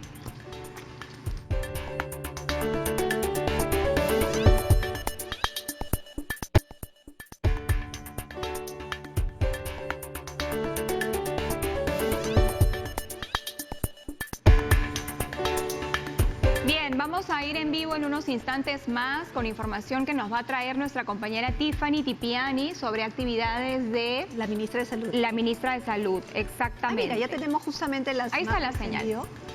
¿Cierto? Ahí están. Tiffany, ¿nos escuchas? Adelante, Tiffany. Carla, ¿qué tal? Muy buenos días. Efectivamente, la ministra de Salud, Pilar Macetti, se encuentra en este instituto educativo donde se está vacunando a cientos de niños, ¿no? Vacunas contra la influenza, también contra la difteria, diversas vacunas para que los niños puedan ser inmunizados. Y precisamente la titular de la cartera de salud se encuentra presente, verificando y supervisando también cómo el equipo de salud está realizando estos trabajos de vacunación. Hace unos minutos nada más ha llegado el titular de salud, Pilar Macetti, para poder verificar las vacunaciones que se realizan en este sector en San Juan de Lurigancho. Las personas continúan llegando junto a sus pequeños hijos para participar en esta misma campaña. Lo que sí nos estamos dando cuenta es que a esta hora de la mañana, siendo las 9:07 de la mañana, no hay mucha gente. Poco a poco se están acercando los padres de familia junto a sus menores hijos, a comparación de otras campañas donde había masiva gente, pues, pero esta vez se está tratando de controlar, mantener la distancia y poco a poco realizar estos trabajos. En breve, la ministra de Salud se va a apersonar donde se encuentran los medios para poder hablar con respecto a diversos temas de salud. Uno de ellos también es sobre las vacunas, que hay mucho que preguntarle a la titular de salud. La paralización, ¿no? La suspensión temporal de los ensayos clínicos de estas vacunas que se han estado pues realizando en nuestro país. Incluso también sobre el aumento de casos de COVID-19 que se están registrando a nivel nacional y en todas las regiones. Por la mañana, compañeras, estuvimos con Salud, que estaba mandando una brigada de 30 profesionales de salud, entre médicos y enfermeras, hacia Piura para poder trabajar en el control de la COVID-19. También estaban llevando pruebas moleculares hacia esa región para el descarte de COVID-19, debido a que en Piura se han estado incrementando los casos de coronavirus. Incluso también por la madrugada la presidenta ejecutiva de Salud ha viajado hacia Ica con otra brigada de profesionales para iniciar también estas campañas. Nuevamente las brigadas están viajando hacia las regiones donde se están registrando el aumento de casos de COVID-19. Compañeras, vamos a mantenernos en esta zona. Estamos en la zona donde está la prensa, donde podemos movilizarnos, pero vamos a esperar a que la ministra de Salud, Pilar Macetti, pueda acercarse y hacerle algunas preguntas con respecto a su sector. Compañeros, con ustedes. Muy bien, muchísimas gracias Tiffany por esta información. Entonces se inicia la tercera fecha de la Jornada Nacional de Vacunación bajo la inspección de la ministra de Salud. Así es, para niños menores de 5 años, ¿no? Para que puedan completar su cartilla de vacunación de acuerdo al esquema del Ministerio de Salud y de esta manera tengan sus refuerzos, porque los niños chiquititos suelen enfermarse bastante, entonces es justamente el momento de la vida de ellos en la que tienen que colocarse todas las vacunas, que son un montón. Son 8.131 puestos de vacunación a nivel nacional, de los cuales 8.091 corresponden a los establecimientos de salud y 62 ubicados en puntos estratégicos externos. Estoy leyendo la información que nos ha hecho llegar la Oficina de Comunicaciones del Ministerio de Salud. Si usted todavía no ha vacunado a su hijo menor de 5 años, le falta completar la cartilla, perdió la cartilla, no se acuerda qué vacuna le puso y qué no, acérquese a la posta o al hospital más cercano, porque esto es gratuito. Las vacunas de nuestros hijos las pagamos los peruanos con nuestros impuestos. Así es, ese es el colegio de Mancomarca, por ejemplo, ¿no? Así que pueden acercarse. Andrés Avelino Cáceres en Marca. Girón Palca, me dice el productor. Girón Palca, ahí está. Entonces vayan, Mancomarca. Entonces vayan para allá, ¿no es cierto? Porque la vacunación es gratuita. Claro, para quienes viven en San Juan del Urigano, ¿no? Bueno, muy bien. Ahora, vamos a tocar otro tema que puede interesarle, sobre todo si usted está afiliado a la AFP. Hay reformas, ¿no es cierto?, en las pensiones, por lo menos eso es lo que se espera. Hace unos meses ya la AFP propuso una pensión para todos, en base a 3 pilares, ¿no es cierto? Y abarca a trabajadores dependientes e independientes e informales. Así es. Vamos a conversar entonces con Giovanna Prialé, presidenta de la Asociación de AFP. ¿Qué tal? Muy buenos días. Buenos días. ¿Qué tal, señora Prialé? Buenos días, muchísimas gracias por la oportunidad de conectarnos en vivo y poder contarles un poquito acerca de esta propuesta de reforma. Antes de entrar al tema de la reforma, yo quisiera comenzar con el tema de la devolución de los aportes, ¿no? Porque ya se estableció el cronograma, ya uno puede ingresar, solicitar, inscribirse justamente para recibir hasta 17.200 soles si es que uno no aporta al sistema privado de pensiones hace más de 12 meses, ¿correcto? Sí, el día 9 de diciembre inició el retiro son 3 modalidades las que puede utilizar la población. Una es si has estado desempleado entre octubre del 2019 y septiembre del 2020, que es hasta 12 meses consecutivos, que puedes realizar el retiro hasta 4 UITs, es decir, 17.200 soles. La segunda opción es para aquellas personas que no trabajaron en el mes de septiembre del 2020, que pueden retirar hasta 1 UIT.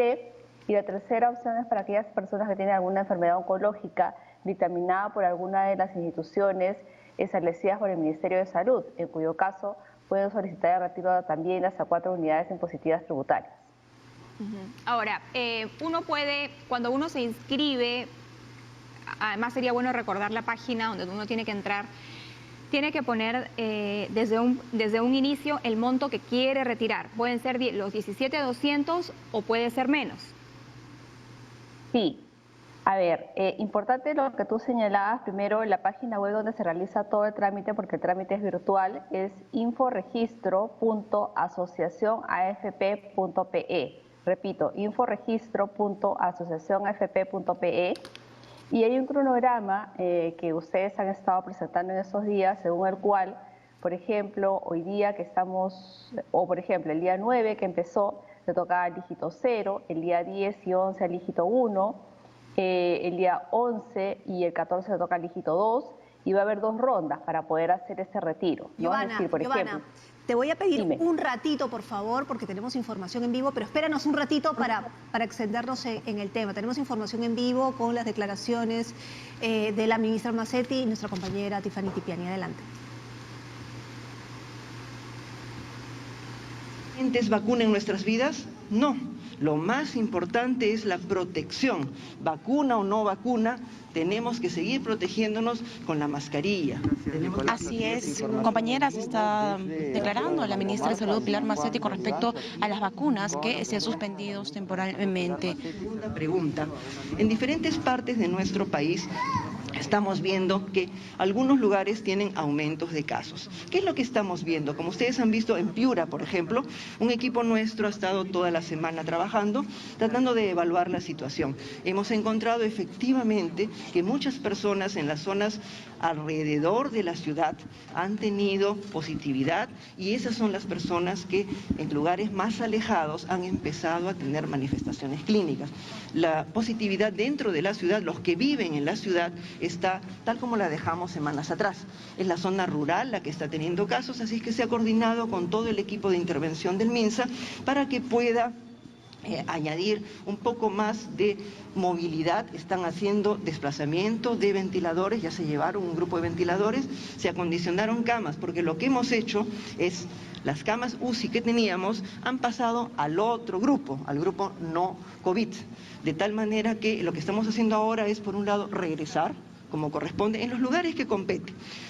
La Sierra Central es otro lugar donde también están habiendo casos, por lo que nos informan las direzas, también en zonas rurales. Entonces, lo que estamos haciendo es, hay otro grupo que está partiendo esta semana para la parte central de nuestro país y estamos haciendo un trabajo conjunto. Por ejemplo, ICA, que también nos informó algunos casos y que estamos preocupados por el dengue también, porque también hay cosas que se superponen. Hoy día está partiendo un grupo de salud para apoyar ICA, nosotros estamos partiendo también para apoyar Sierra Central y así nos estamos organizando. El país como tal, todo el país, todavía está en un momento de baja transmisión. ¿Qué significa eso? Lo que estamos viendo, ¿verdad? Estamos viendo un grupo de casos que se presentan todos los días muy bajo en relación al resto, pero están. Recuerden, lo que estoy diciendo es que el virus vino para quedarse y el virus está con nosotros y vamos a seguir viendo presencia de casos. Baja transmisión, pero casos. Y los lugares donde hay personas susceptibles son los lugares donde se pueden presentar esos casos. El estudio de seroprevalencia que se está haciendo a nivel nacional ya nos está dando los primeros resultados. Y cuando hemos juntado Callao, Lima, ya estamos en 39 y pico. ¿Qué significa 39 y pico? Que el 60% de nosotros es susceptible. Traducido al castellano, tenemos que seguir usando la mascarilla, guardando distancia, tratando en estas fiestas. ¿Qué queremos en las fiestas? Queremos regalar salud. Queremos que todos nosotros nos cuidemos juntos. Es el momento de unirnos. ¿Qué nos ha enseñado la pandemia? Otra forma de unirnos, otra forma de estar en contacto. Todos tenemos que seguir alerta y en la Navidad encontrarnos con nuestras familias de las nuevas formas que hemos aprendido. Imagínense si yo hago una reunión en mi casa, mi madre y mi padre se infectan, mis abuelitos se infectan, me sentiría pero horriblemente mal, horriblemente mal. Cuidémonos todos, cuidemos a los que queremos y regalemos salud en esta Navidad. Buenos días, ministra. Por favor, cuéntenos sobre la información sobre la llegada de la vacuna para el próximo año. ¿Qué evaluaciones está haciendo el Ministerio de Salud sobre la cadena de frío? Se hablaba que había, tendría problemas y quiénes serían, para qué fechas estaría, qué trimestre, el primer, unos para el primero, otro el segundo trimestre estaría empezando las vacunaciones. ¿Cómo no? En primer lugar, creo que tenemos todos que analizar bien qué queremos. Todos queremos una vacuna, pero una vacuna con calidad, con seguridad. Primer asunto. Segundo asunto. ¿Todos los países del mundo tienen claro en qué momento pueden tener vacuna? No, porque las vacunas en los diferentes grupos de trabajo están en pleno desarrollo. ¿Todos los grupos de trabajo cumplen exactamente lo que están ofreciendo? Me temo que no, porque cada uno de los laboratorios que está fabricando vacuna tiene diferentes tipos de dificultades. Vienen ustedes, si mal no recuerdo, AstraZeneca tuvo efectos secundarios importantes, felizmente al final no relacionados, pero importantes, y tuvieron que suspender el ensayo tiempo prolongado, no tiempo corto. La fabricación de la vacuna, ya ha habido una empresa que informó que no tiene todos los insumos necesarios para fabricar lo que había ofrecido, va a entregar menos. Entonces, esto va cambiando. ¿Qué queremos los peruanos? En un mundo ideal, todos querríamos tener una vacunación en el primer trimestre, ¿verdad? Eso es lo que todos queremos. Que tengamos la vacuna o no la tengamos, depende sobre todo de la capacidad de las empresas que están fabricando las vacunas y haciendo los ensayos. Si todo les va bien, si los ensayos resultan bien, si no tienen inconvenientes, probablemente van a poder fabricar vacuna y luego nos informarán quiénes pueden fabricar la vacuna que nosotros queremos. Tenemos que estar preparados. Mundo ideal, primer trimestre.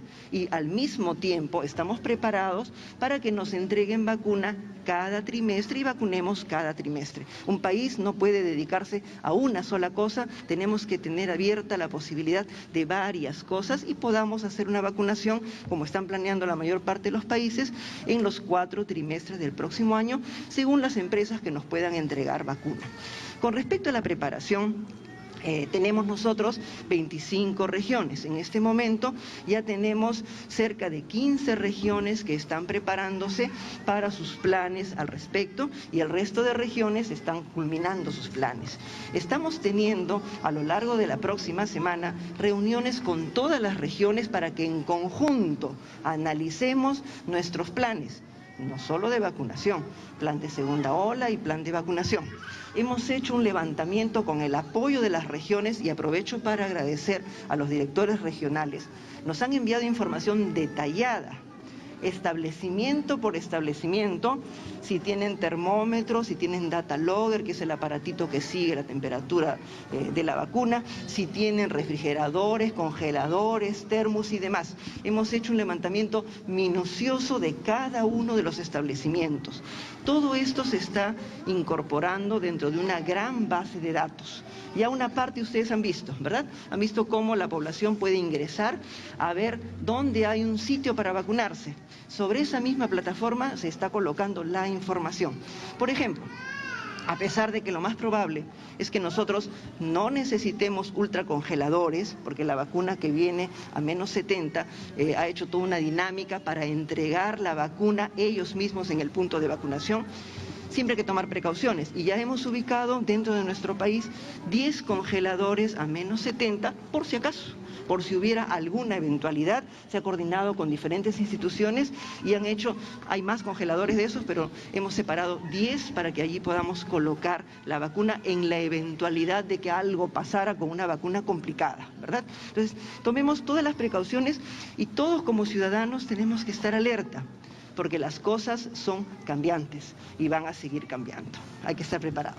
A continuación, así es, ministra, ¿qué tal? Estamos en vivo para TV Perú. Mi primera consulta es con respecto a la adquisición de las vacunas. De acuerdo a un integrante del Comando Vacuna, Antonio Prato, había indicado que se ha perdido la oportunidad de firmar otros acuerdos con otros laboratorios, que incluso hay países de nuestra misma región que ya van a adquirir esas vacunas el próximo año, en septiembre, y nosotros pues podría adquirirlo hasta en el 2022. Y en segundo lugar, volverían las restricciones debido al aumento de los casos de COVID-19 y si también estaríamos en un inicio de la segunda ola del coronavirus.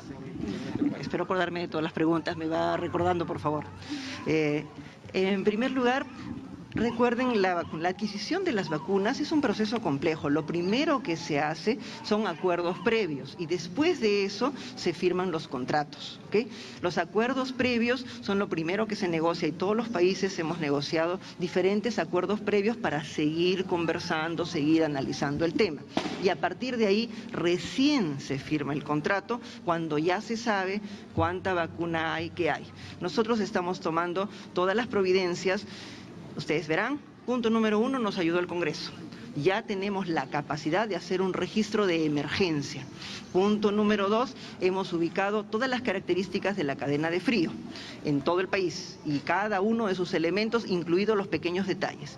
Punto número 3, ustedes vieron el decreto que transfirió fondos para la adquisición de lo que necesitamos para reforzar. Punto número 4, ya tenemos cerca de 12.000 personas que se han inscrito en la capacitación y están siendo capacitadas para tener más vacunadores y más apoyo apoyo todavía. Entonces, hemos ido avanzando de a pocos y seguimos con las negociaciones. El comité multisectorial en el cual está participando Relaciones Exteriores, el Ministerio de Salud y el MEF, por asuntos de confidencialidad no nos pueden decir algunas cosas, pero ellos siguen trabajando con todas las empresas que están fabricando vacuna para tener nosotros también esa oportunidad. Aquellos países que pueden comprar cientos de millones de vacunas, evidentemente terminan sus negociaciones primero, y aquellos países que compramos menos vacunas, vamos a tener nuestras negociaciones probablemente en la medida en que ellos nos puedan proporcionar vacuna. No solamente es que nosotros querramos, es también que las empresas puedan proporcionarnos lo que queremos, y como ustedes saben, es muy importante que todo el mundo entienda que no va a haber una sola vacuna, probablemente vamos a tener 2 o 3 vacunas, ¿ok? La idea que todos nosotros estamos haciendo las negociaciones para el próximo año, ¿ok? Todos los países de Latinoamérica se están juntando para poder atender todo esto a lo largo del próximo año, ¿ok? Con respecto a la cadena que tenemos de ventiladores y de equipos de emergencia en las UCIs, estamos nosotros avanzando para que todo el mundo esté cubierto. Los ventiladores se pasaron al otro lado, ahora los estamos regresando donde es necesario, y si pensamos en una segunda ola, nuestro país, el virus se comporta de forma particular. Todos hemos pensado primera ola y segunda ola. ¿Qué es lo que estamos viendo a nivel mundial? Y pueden revisar ustedes las cifras y las imágenes de Europa. En algunos lugares efectivamente hay primera y segunda ola, pero en otros está pasando como en nosotros. Es decir, hay primera ola, momento de baja transmisión, donde el país como país no tiene todavía cifras que estén por encima del por encima de 1, pero en algunos lugares hay pequeños incrementos, que es lo que estamos viendo. El norte, ya vimos la intervención que hemos hecho en Piura, en el sur chico, hoy día es la intervención que está haciendo Salud para evaluar qué sucede en Ica, y nosotros estamos entrando a la parte central, ¿ok? Para tratar todos de cubrir en forma ordenada. Igualmente se está haciendo todo un diseño para reactivar algo que nos ha ayudado mucho en el país, los operativos Taita. ¿Okay? Estamos también avanzando en esto para poder avanzar en los lugares donde sea necesario y según haya pequeños incrementos. ¿Okay? Y vamos a poder exitosa. Gracias, ministra. ¿Qué tal? Muy buen día. Estamos en vivo para Exitosa. Ministra, respecto a cifras de lo que podría ser una segunda ola de la COVID-19, sabemos que en Piura, por ejemplo, hay 7 camas UCI. Ministra de Salud, Pilar Macetti, importante escucharla esta mañana, sobre todo la información que se refiere a que la llegada de las vacunas va a ser trimestral, cada 3 meses, dice ella, y que ya las regiones se están preparando con este plan, ¿no es cierto?, para poder recibirlas. Ahora, lo que se desprende de lo que ha dicho es que evidentemente se asegurarían las 2 dosis para un primer trimestre y luego las otras 2 dosis para el siguiente trimestre. Y bueno, sabemos claramente que el contrato está firmado con Pfizer y que llegarían en los primeros meses del 2021. Todos esperamos que sea así, por favor. Ahora, pero lo que sí ha dicho es que con vacuna o sin vacuna habrá que cuidarse. El virus ha llegado para quedarse, ha dicho la ministra. Bueno, vamos ahora a contarles que hubo temblorcito. Mientras nosotros estábamos aquí informándoles, hubo temblorcito en Chilca, ¿no? Esto fue a las 8:51 de la mañana, la magnitud fue de 4.2, ¿no? La intensidad, bueno, de 3 a 4 en Chilca, en Cañete, Lima. Bien, retomamos la entrevista con la señora Giovanna Prialé, presidenta de la Asociación de AFP, con las disculpas del caso por el corte, pero tuvimos que salir en vivo. Y señora Prialé, gracias por su gentileza al esperarnos. Estábamos hablando sobre la devolución de los aportes de las AFP y lo que quiere saber la gente en concreto también es, por ejemplo, los del DNI que terminan en 0 y que terminan en 1 y que ya se han inscrito para solicitar la devolución, ¿cuánto tiempo tiene que pasar para que esa plata sea desembolsada en sus cuentas? Mira, de acuerdo a las normas, se espera que en un plazo no mayor a 30 días calendario desde la solicitud presentada se realice el depósito de la primera UIT. Evidentemente, las FPs y las instituciones financieras van a trabajar de manera acelerada para poder brindar ese dinero, ojalá antes de los 30 días calendarios. pero hay que ser muy cuidadosos porque efectivamente lo que nosotros no buscamos es generar una venta masiva de instrumentos, como por ejemplo bonos, opciones que afectan la rentabilidad de los afiliados, y lo que sí hacemos una invocación para que, precisamente como señalaba la ministra Macetti, no haya ninguna necesidad en este proceso de hacer ningún tipo de colas, toda la operación es absolutamente en línea, ¿no? Y lo otro importante es que la solicitud se presenta una sola vez. Yo te di la página web de donde se pueden realizar las consultas, pero tú me estabas preguntando en la página web donde se puede realizar el retiro, es decir, presentar la solicitud. Entonces quisiera hacer por favor una corrección, porque en realidad donde se puede realizar el retiro, es decir, ingresar la solicitud, es www.consultaretiroafp.pe. Repito, www.consultaretiroafp.pe.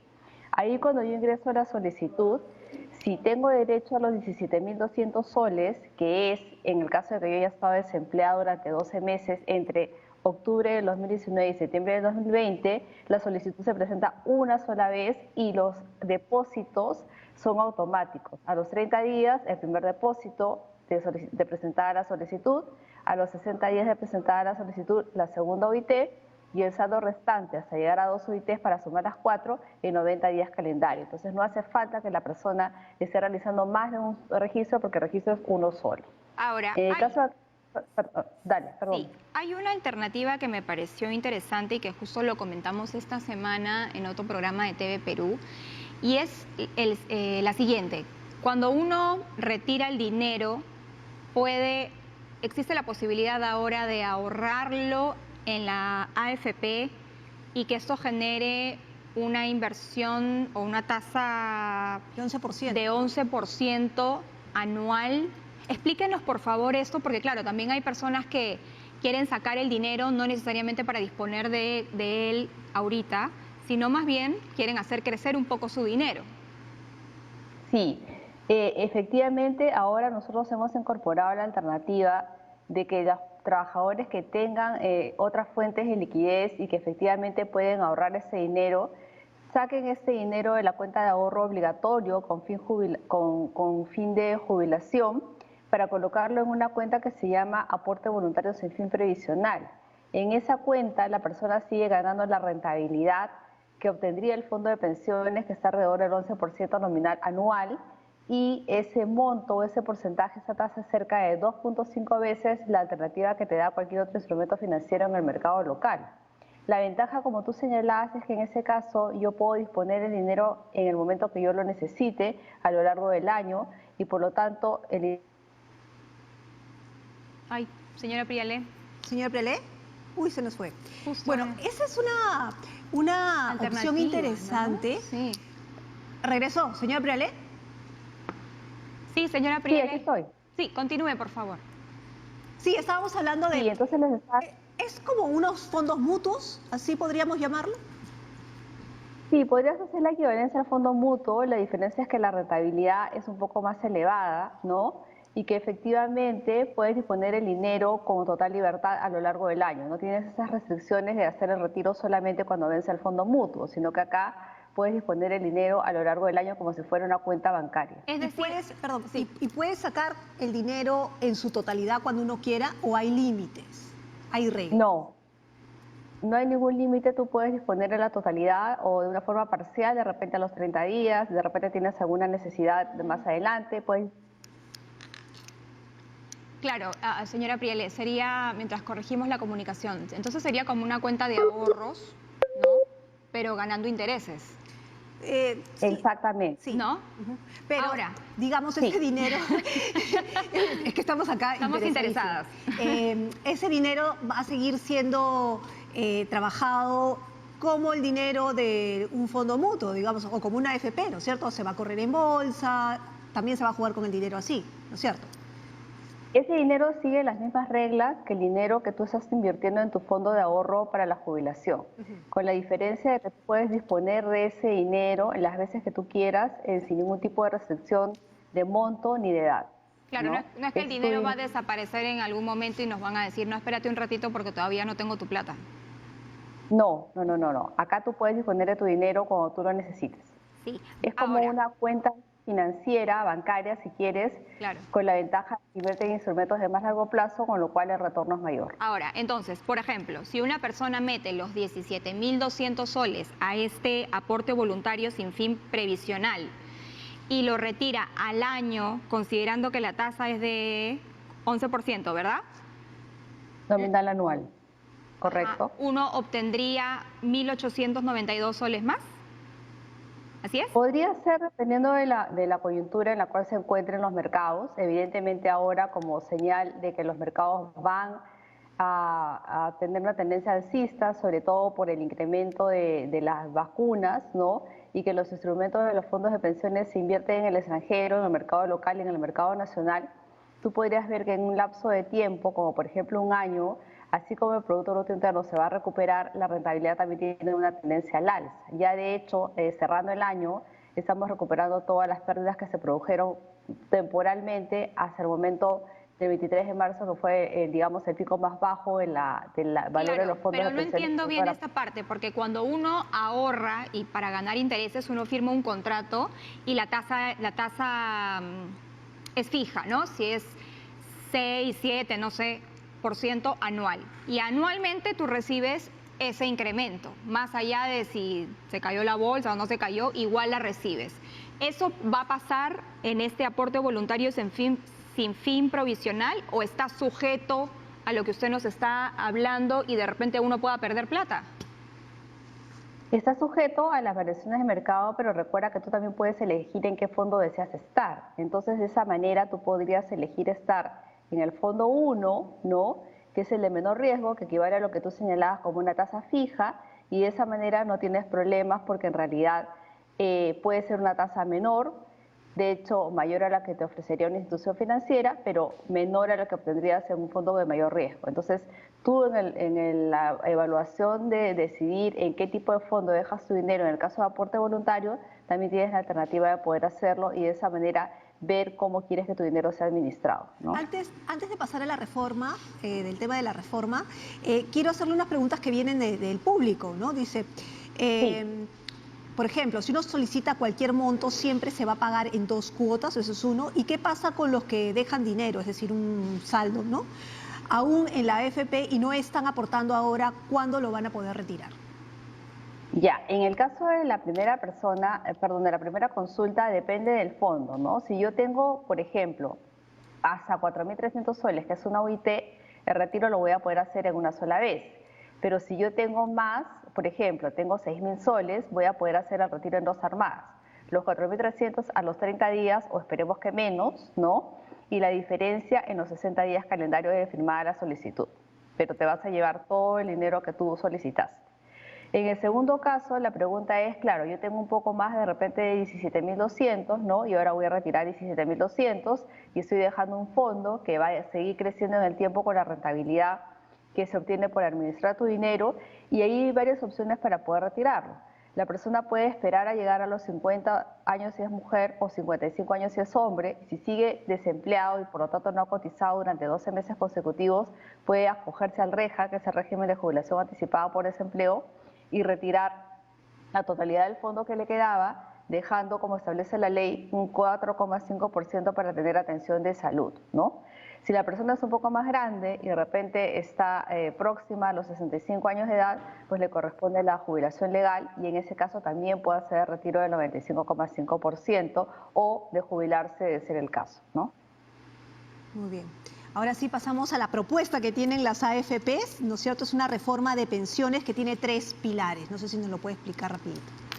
Sí, mira, rápidamente, lo importante de esta reforma es que busca que la cobertura sea integral para el 100% de la población, garantiza pensión mínima para la población de ingresos más bajos y también para la población de ingresos medios, y por otro lado lo que te permite es que las AFPs puedan entrar a competir con una comisión por desempeño, es decir, que efectivamente yo te cobro si es que la rentabilidad es positiva, y en caso de que la rentabilidad no sea positiva, te cobro solamente un pequeño costo de administración. Y lo otro importante en este caso es el costo fiscal, porque recordemos que toda reforma involucra necesariamente la participación del Estado para proteger los ingresos de las personas más vulnerables. La alternativa que ofrece la asociación, que incluye también la devolución del impuesto general a las ventas para que vaya a ahorrarse en la cuenta individual de capitalización, incluye un componente de contribución equiparada, es decir, que por cada sol que pone el trabajador independiente, el Estado coloca hasta un sol, hasta un monto mínimo de 130 soles mensuales, y que incluye el concepto de capital semilla, que es que cada persona reciba un monto al momento de nacer, que le garantice una pensión mínima al momento de la jubilación, equivale en el promedio al 0.06% del Producto Bruto Interno. Quiere decir que fiscalmente es sostenible y permitiría incrementar la cobertura de la población al 100%. Entonces creemos que esta propuesta podría ser discutida tanto por el Ejecutivo como por el Legislativo y que forma parte de las ideas que deben tomarse en consideración al momento de decidir cómo empujamos la reforma. Bien, bien. Yo quería un favor adicional, simplemente dejar los teléfonos de contacto para cualquier consulta que pueda tener la población. Por favor. La central telefónica es el 399-3015, repito, 399-3015. El WhatsApp para poder escribir una duda o consulta es el 937-629-088, 937-629-088, y el correo es consulta-retiro-afp@asociacionafp.com.pe, consulta-retiro-afp@asociacionafp.com.pe, donde podemos resolver todas las consultas y dudas que pueda tener la población. Muchas gracias a Giovanna Priale, presidenta de la Asociación de AFP. Gracias por estar esta mañana con nosotras y por habernos esperado también mientras hacíamos el enlace en vivo desde San Juan del Lurigancho. Pausa comercial, Carla. Y regresamos más adelante para hablar sobre el Poder Judicial, la justicia en tiempos de pandemia. Volvemos.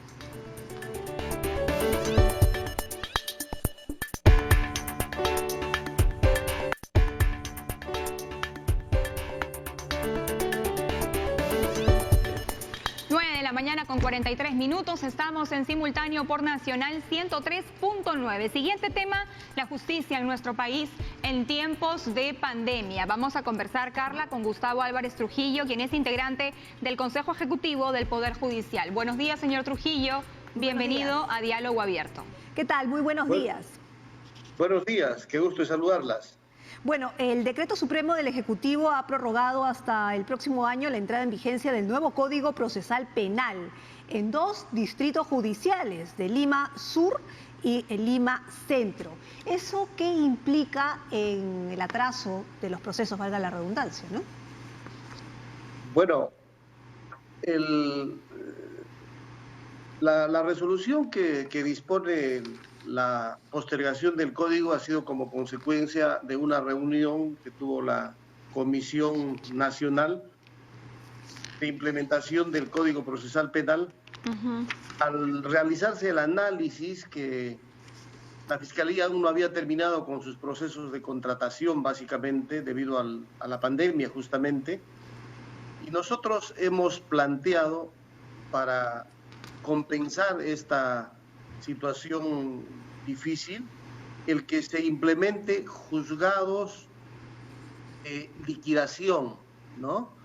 Para que podamos nosotros atender, claro, unos procesos de descarga y liquidación para que podamos atender los procesos que aún se encuentran en trámite con el viejo código de 1940 en ambas cortes. Ya. De parte de Economía no estamos teniendo la aprobación, la asignación de recursos. Desde el Consejo Ejecutivo hemos nosotros acordado y emitió la resolución administrativa correspondiente disponiendo que funcionen estos juzgados con todo el personal, dado que el Poder Judicial se encontraba ya al 1 de diciembre al 100% en condiciones de operatividad para funcionar con el nuevo código. Se han arrendado inmuebles tanto en Lima como en Lima Sur y hay necesidad de que esos inmuebles estén ocupados, se empleen toda la implementación en mobiliario, en equipamiento, software, etcétera. Estamos exigiendo de parte del Ministerio de Economía una atención inmediata, pero lamentablemente hasta ahora no tenemos una respuesta positiva. Ahora, pero genera un perjuicio, perdone, sí, a los justiciables porque con esta implementación de la descarga y liquidación podríamos resolver miles de casos que están esperando ser atendidos con urgencia. Ahora, pero en esos tiempos de pandemia donde el teletrabajo parece ser la tendencia, ¿Es necesario que tengan que ir a estos inmuebles y no sería mejor de alguna manera trabajar en un software para tener el material todo en, digamos, en un archivo, en el mismo software y poder compartirlo y seguir trabajando o haciendo teletrabajo y unirse para hacer estos juzgados de liquidación? ¿O es necesario estar todos en un mismo lugar? Bueno, lo que pasa es que cuando se diseñó la implementación, se pensó en tiempos ordinarios, y es cierto lo que usted dice, en la actualidad el Poder Judicial está trabajando o con videoconferencias, pero se requiere de todas maneras de un trabajo mixto. Tiene que ver con las competencias. Al crearse los órganos jurisdiccionales, se asignan jueces y se asigna personal, y consecuentemente se asigna carga. De ese modo organizado es que podemos atender estos procesos que se encuentran en trámite. En la parte operativa sí es posible realizar varias diligencias a través de las videoconferencias, pero necesitamos que esté funcionando toda la organización, ¿no? Pero ¿acaso no está funcionando en este momento toda la organización? ¿Todo el Poder Judicial no está trabajando? No, sí estamos trabajando, pero como le digo, tenemos un retraso con esos procesos en liquidación. Son miles de procesos en los cuales se está trabajando también la Fiscalía en la descarga, porque ese tránsito del Código de 1940 al nuevo Código... ¿Qué es un proceso en liquidación? Disculpe. ¿Qué es un proceso? La liquidación es dar por concluido aquellos procesos que se tramitan con un código que solamente está vigente en Lima Centro y Lima Sur. En todo el Perú está funcionando un nuevo modelo, es el Código Procesal Penal. Okay. Y en Lima Sur, un código distinto. Ok, ¿qué tipo de delitos son? Bueno, los procesos sirven para la tramitación de todo tipo de delitos, no hay distingo. Okay. Es la forma como se procesa a una persona desde cuando ingresa al Poder Judicial y los roles que cumplen tanto la Fiscalía como el Poder Judicial. Le explico así rápidamente. En el viejo código, el juez instructor es el director de la instrucción, hace toda la investigación, mientras que en el nuevo modelo, quien hace la investigación es la Fiscalía con el apoyo de la policía y otros entes técnicos. Y el juez cumple un rol de garante en la primera etapa y en la segunda etapa, que es propiamente de juzgamiento, el juez es una especie de árbitro. El trabajo lo realiza la Fiscalía, hay una distribución de roles. Esto es una garantía para cualquier ciudadano y responde a estándares internacionales. Esto es lo que está vigente en el Perú. Como le digo, tenemos solo un retraso en Lima Centro y Lima Sur. Las otras cortes de Lima, como son Lima Norte, Lima Este, el Callao, Ventanilla, están funcionando con el nuevo modelo procesal penal que se caracteriza además porque esencialmente es público. Las personas pueden estar verificando cómo es que trabajan los jueces y cómo Señor Álvarez. Sí, urge en ese sentido una descarga del Poder Judicial, más aún porque ahora la pandemia ha hecho que todo sea más lento y ha generado pues una baja en la productividad, ¿no?, de los organismos jurisdiccionales. Yo quería ir al tema de la omisión a la asistencia familiar, porque entiendo que es el delito con mayor registro de ingresos en las mesas de parte del Poder Judicial entre enero y septiembre de este año. Es el delito más común, el de omisión de asistencia familiar, o sea, padres que no están pasando pensión a sus hijos. Claro, mire, en los tiempos de pandemia, en materia penal, no hemos dejado de atender ni un solo día. Pero, lógicamente, ha habido una restricción en la atención de los procesos en los que no había, por ejemplo, reos en cárcel, ¿no? Estos han tenido una atención urgente, inmediata, y hay algunos que han estado retrasados, por eso es que desde el Consejo incluso hemos rebajado las metas, porque en el Poder Judicial hoy en día se trabaja con un sistema de control donde hay metas estandarizadas. Cada juez debe producir al año un promedio de sentencias que ponen fin al proceso, y este año, por la pandemia, hemos reducido hasta el 62%. Wow. Okay. Y eso hay que compensar el próximo año trabajando más, ¿no? Ese es el compromiso que tenemos con la ciudadanía. Ya, pero, entonces, en estos delitos que usted me menciona, pero doctor, esos normalmente tiene una atención prioritaria, y para eso es que se habilitaron en su momento jueces de emergencia que atendiesen estos casos. Pero parece ser que no, pero doctor, si nos permite, pero parece ser que por más jueces de emergencia no ha servido, porque en realidad desde que empezó la pandemia, ¿no es cierto?, hasta ahora no se están presentando los padres a pagar o pasar la pensión familiar, y eso urge porque estamos en tiempos de pandemia, en tiempos de emergencia, donde muchas personas han perdido su trabajo, entre ellas madres de familia que necesitan alimentar a sus hijos. Además, los niños no dejan de comer porque estamos en una pandemia, ¿no? Usted tiene toda la razón. Le reitero, los órganos jurisdiccionales en materia penal y para atender estos asuntos no han dejado de atender. Puede haber una sentencia, digamos, exitosa, donde ya se obliga al pago, y la siguiente etapa ya es de ejecución propiamente dicha, y tiene esas limitaciones, ¿no? ¿Qué pasa si el ciudadano no es sabido para los requerimientos, ¿no? ¿Cuántas de estas denuncias que se han presentado, doctor, cuántas de estas denuncias que se han presentado, primero, cuántas denuncias por omisión de alimentos se han presentado, si tiene usted la cifra, y de esas, cuántas se han resuelto favorablemente al niño o niña? En este momento las cifras exactas no se las podría proporcionar, ¿no? Porque nosotros trabajamos digamos, a nivel nacional con una medición periódica, y justamente al cierre de este año vamos a tener la cifra exacta y seguramente lo vamos a difundir de manera pública, porque esa es la forma como estamos gestionando ahora el Poder Judicial. ¿Qué pasa Pero si sí un le padre, digo que no hemos dejado de atenderlos? ¿Qué pasa si un padre dice que no puede pagar la pensión porque ha perdido el trabajo en tiempos de pandemia? Algo que les ha pasado a muchos, valgan verdades. ¿Puede estar exento de pasar la pensión de alimentos? No, seguramente caso por caso los jueces tendrán que ir resolviendo qué es lo que corresponde. Porque yo le estoy hablando en este momento del proceso penal, y cuando usted me formula la pregunta de manera general, podemos estar aún en el proceso de alimentos, que es un proceso que corresponde al derecho de familia, donde puede haber las conciliaciones, pueden haber los acuerdos, los compromisos, etcétera. Cuando no se cumple con esas obligaciones en el proceso de familia, es que recién transita al ámbito penal, porque ya el hecho de no alimentar a los hijos se convierte en un delito, y la sanción ya es de otra naturaleza, puede significar incluso la privación de la libertad.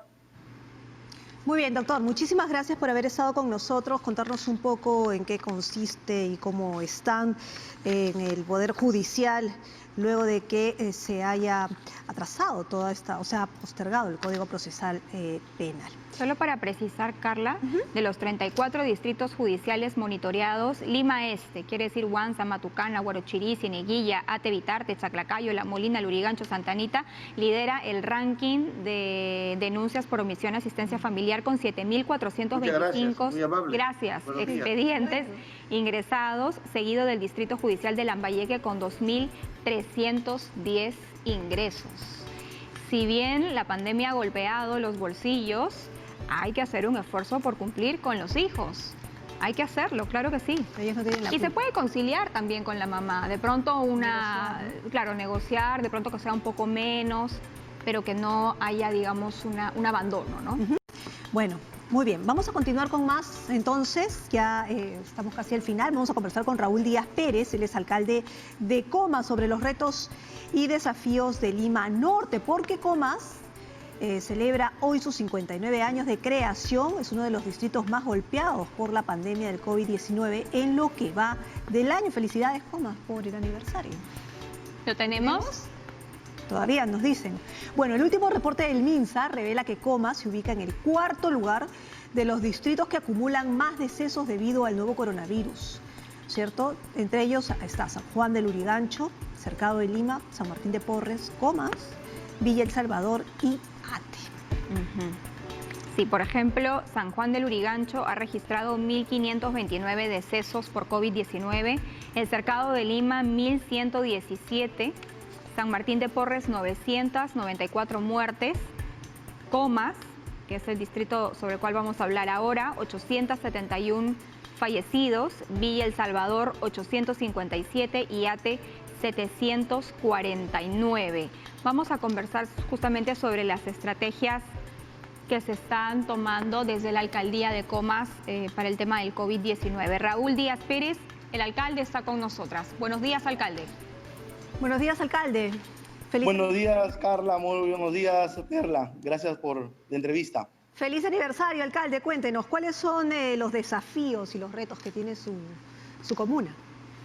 Sí, los desafíos y los retos son enormes. Desde el primer inicio que nosotros iniciamos la gestión municipal, Comas es un distrito popular, cumplimos 59 años, aproximadamente contamos con 600.000 habitantes, vecinos nuestros, con una brecha social enorme por cerrar en lo que es anemia, desnutrición crónica infantil, el tema de pistas, veredas, el tema del agua.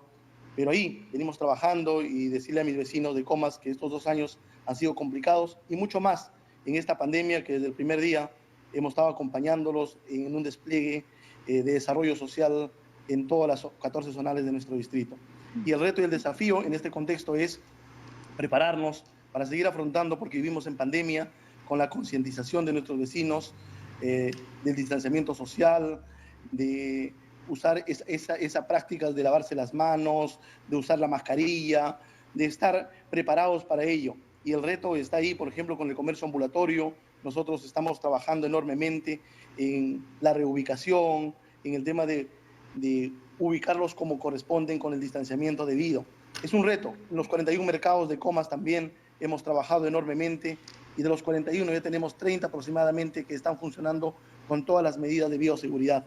Pero asimismo es importante señalar que el acceso al agua es un tema muy importante para nosotros y es así que hemos logrado conjuntamente con CEAPAL, con don Francisco Dumbler, conquistar a través de 2 expedientes técnicos 200 millones de soles aproximadamente para 2 proyectos grandes de agua, Coyique y Incahuasi. Entonces con eso vamos a reducir enormemente esa brecha de desigualdad que tenían nuestros vecinos comeños de las partes altas que no accedían al agua.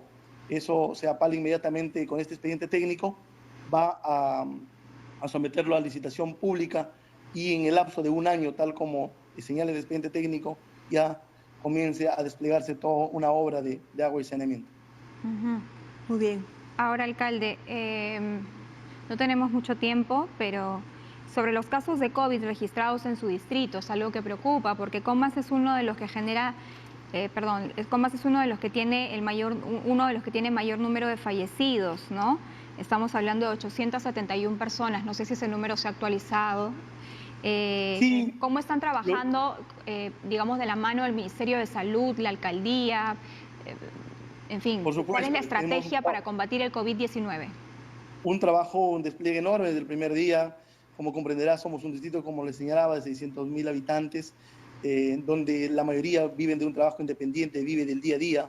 Las normas de confinamiento no lograron resistir mucho, distinto a otros distritos que sí, de repente cuentan con los recursos necesarios. Nuestra mayoría de población tiene que usar transporte público y trasladarse y cruzar el centro de la ciudad para buscar un trabajo. Entonces, todas esas condiciones han conllevado, pues, como muchos distritos populares, a tener mayor número de contagiados. Pero la estrategia con la DIRIS de Lima Norte es desde el primer día, campañas médicas, vacunas, pruebas rápidas, un despliegue total, cuidando a nuestros adultos mayores, cuidando a las personas vulnerables y, sobre todo, como les señalaba, el tema de los mercados, donde hay mayor asistencia pública. Hemos logrado, en un trabajo articulado, lograr el tema que se cumplan las normas de bioseguridad y el tema de aforo, pero también tenemos un gran reto con el comercio ambulatorio. Tenemos más de 10.000 ambulantes desplegados en estas avenidas y calles. Hemos logrado en la primera etapa erradicar ello, pero después que se levantó la cuarentena, nuevamente han regresado a las calles y estamos trabajando con los comités, con las asociaciones de ambulantes para ver cómo lo reubicamos y estamos trabajando en ello. Bien, muchas gracias al alcalde Raúl Díaz Pérez, alcalde de Comas, conversando esta mañana con nosotras. No hay tiempo para más, 10 en punto de la mañana. Esto ha sido Diálogo Abierto. Carla. Muy bien, muchísimas gracias por habernos acompañado. Hemos estado en simultáneo por Nacional y por TV Perú. Pase usted buen fin de semana. Nos vemos el sábado. Buen fin de semana. Quédese en casa.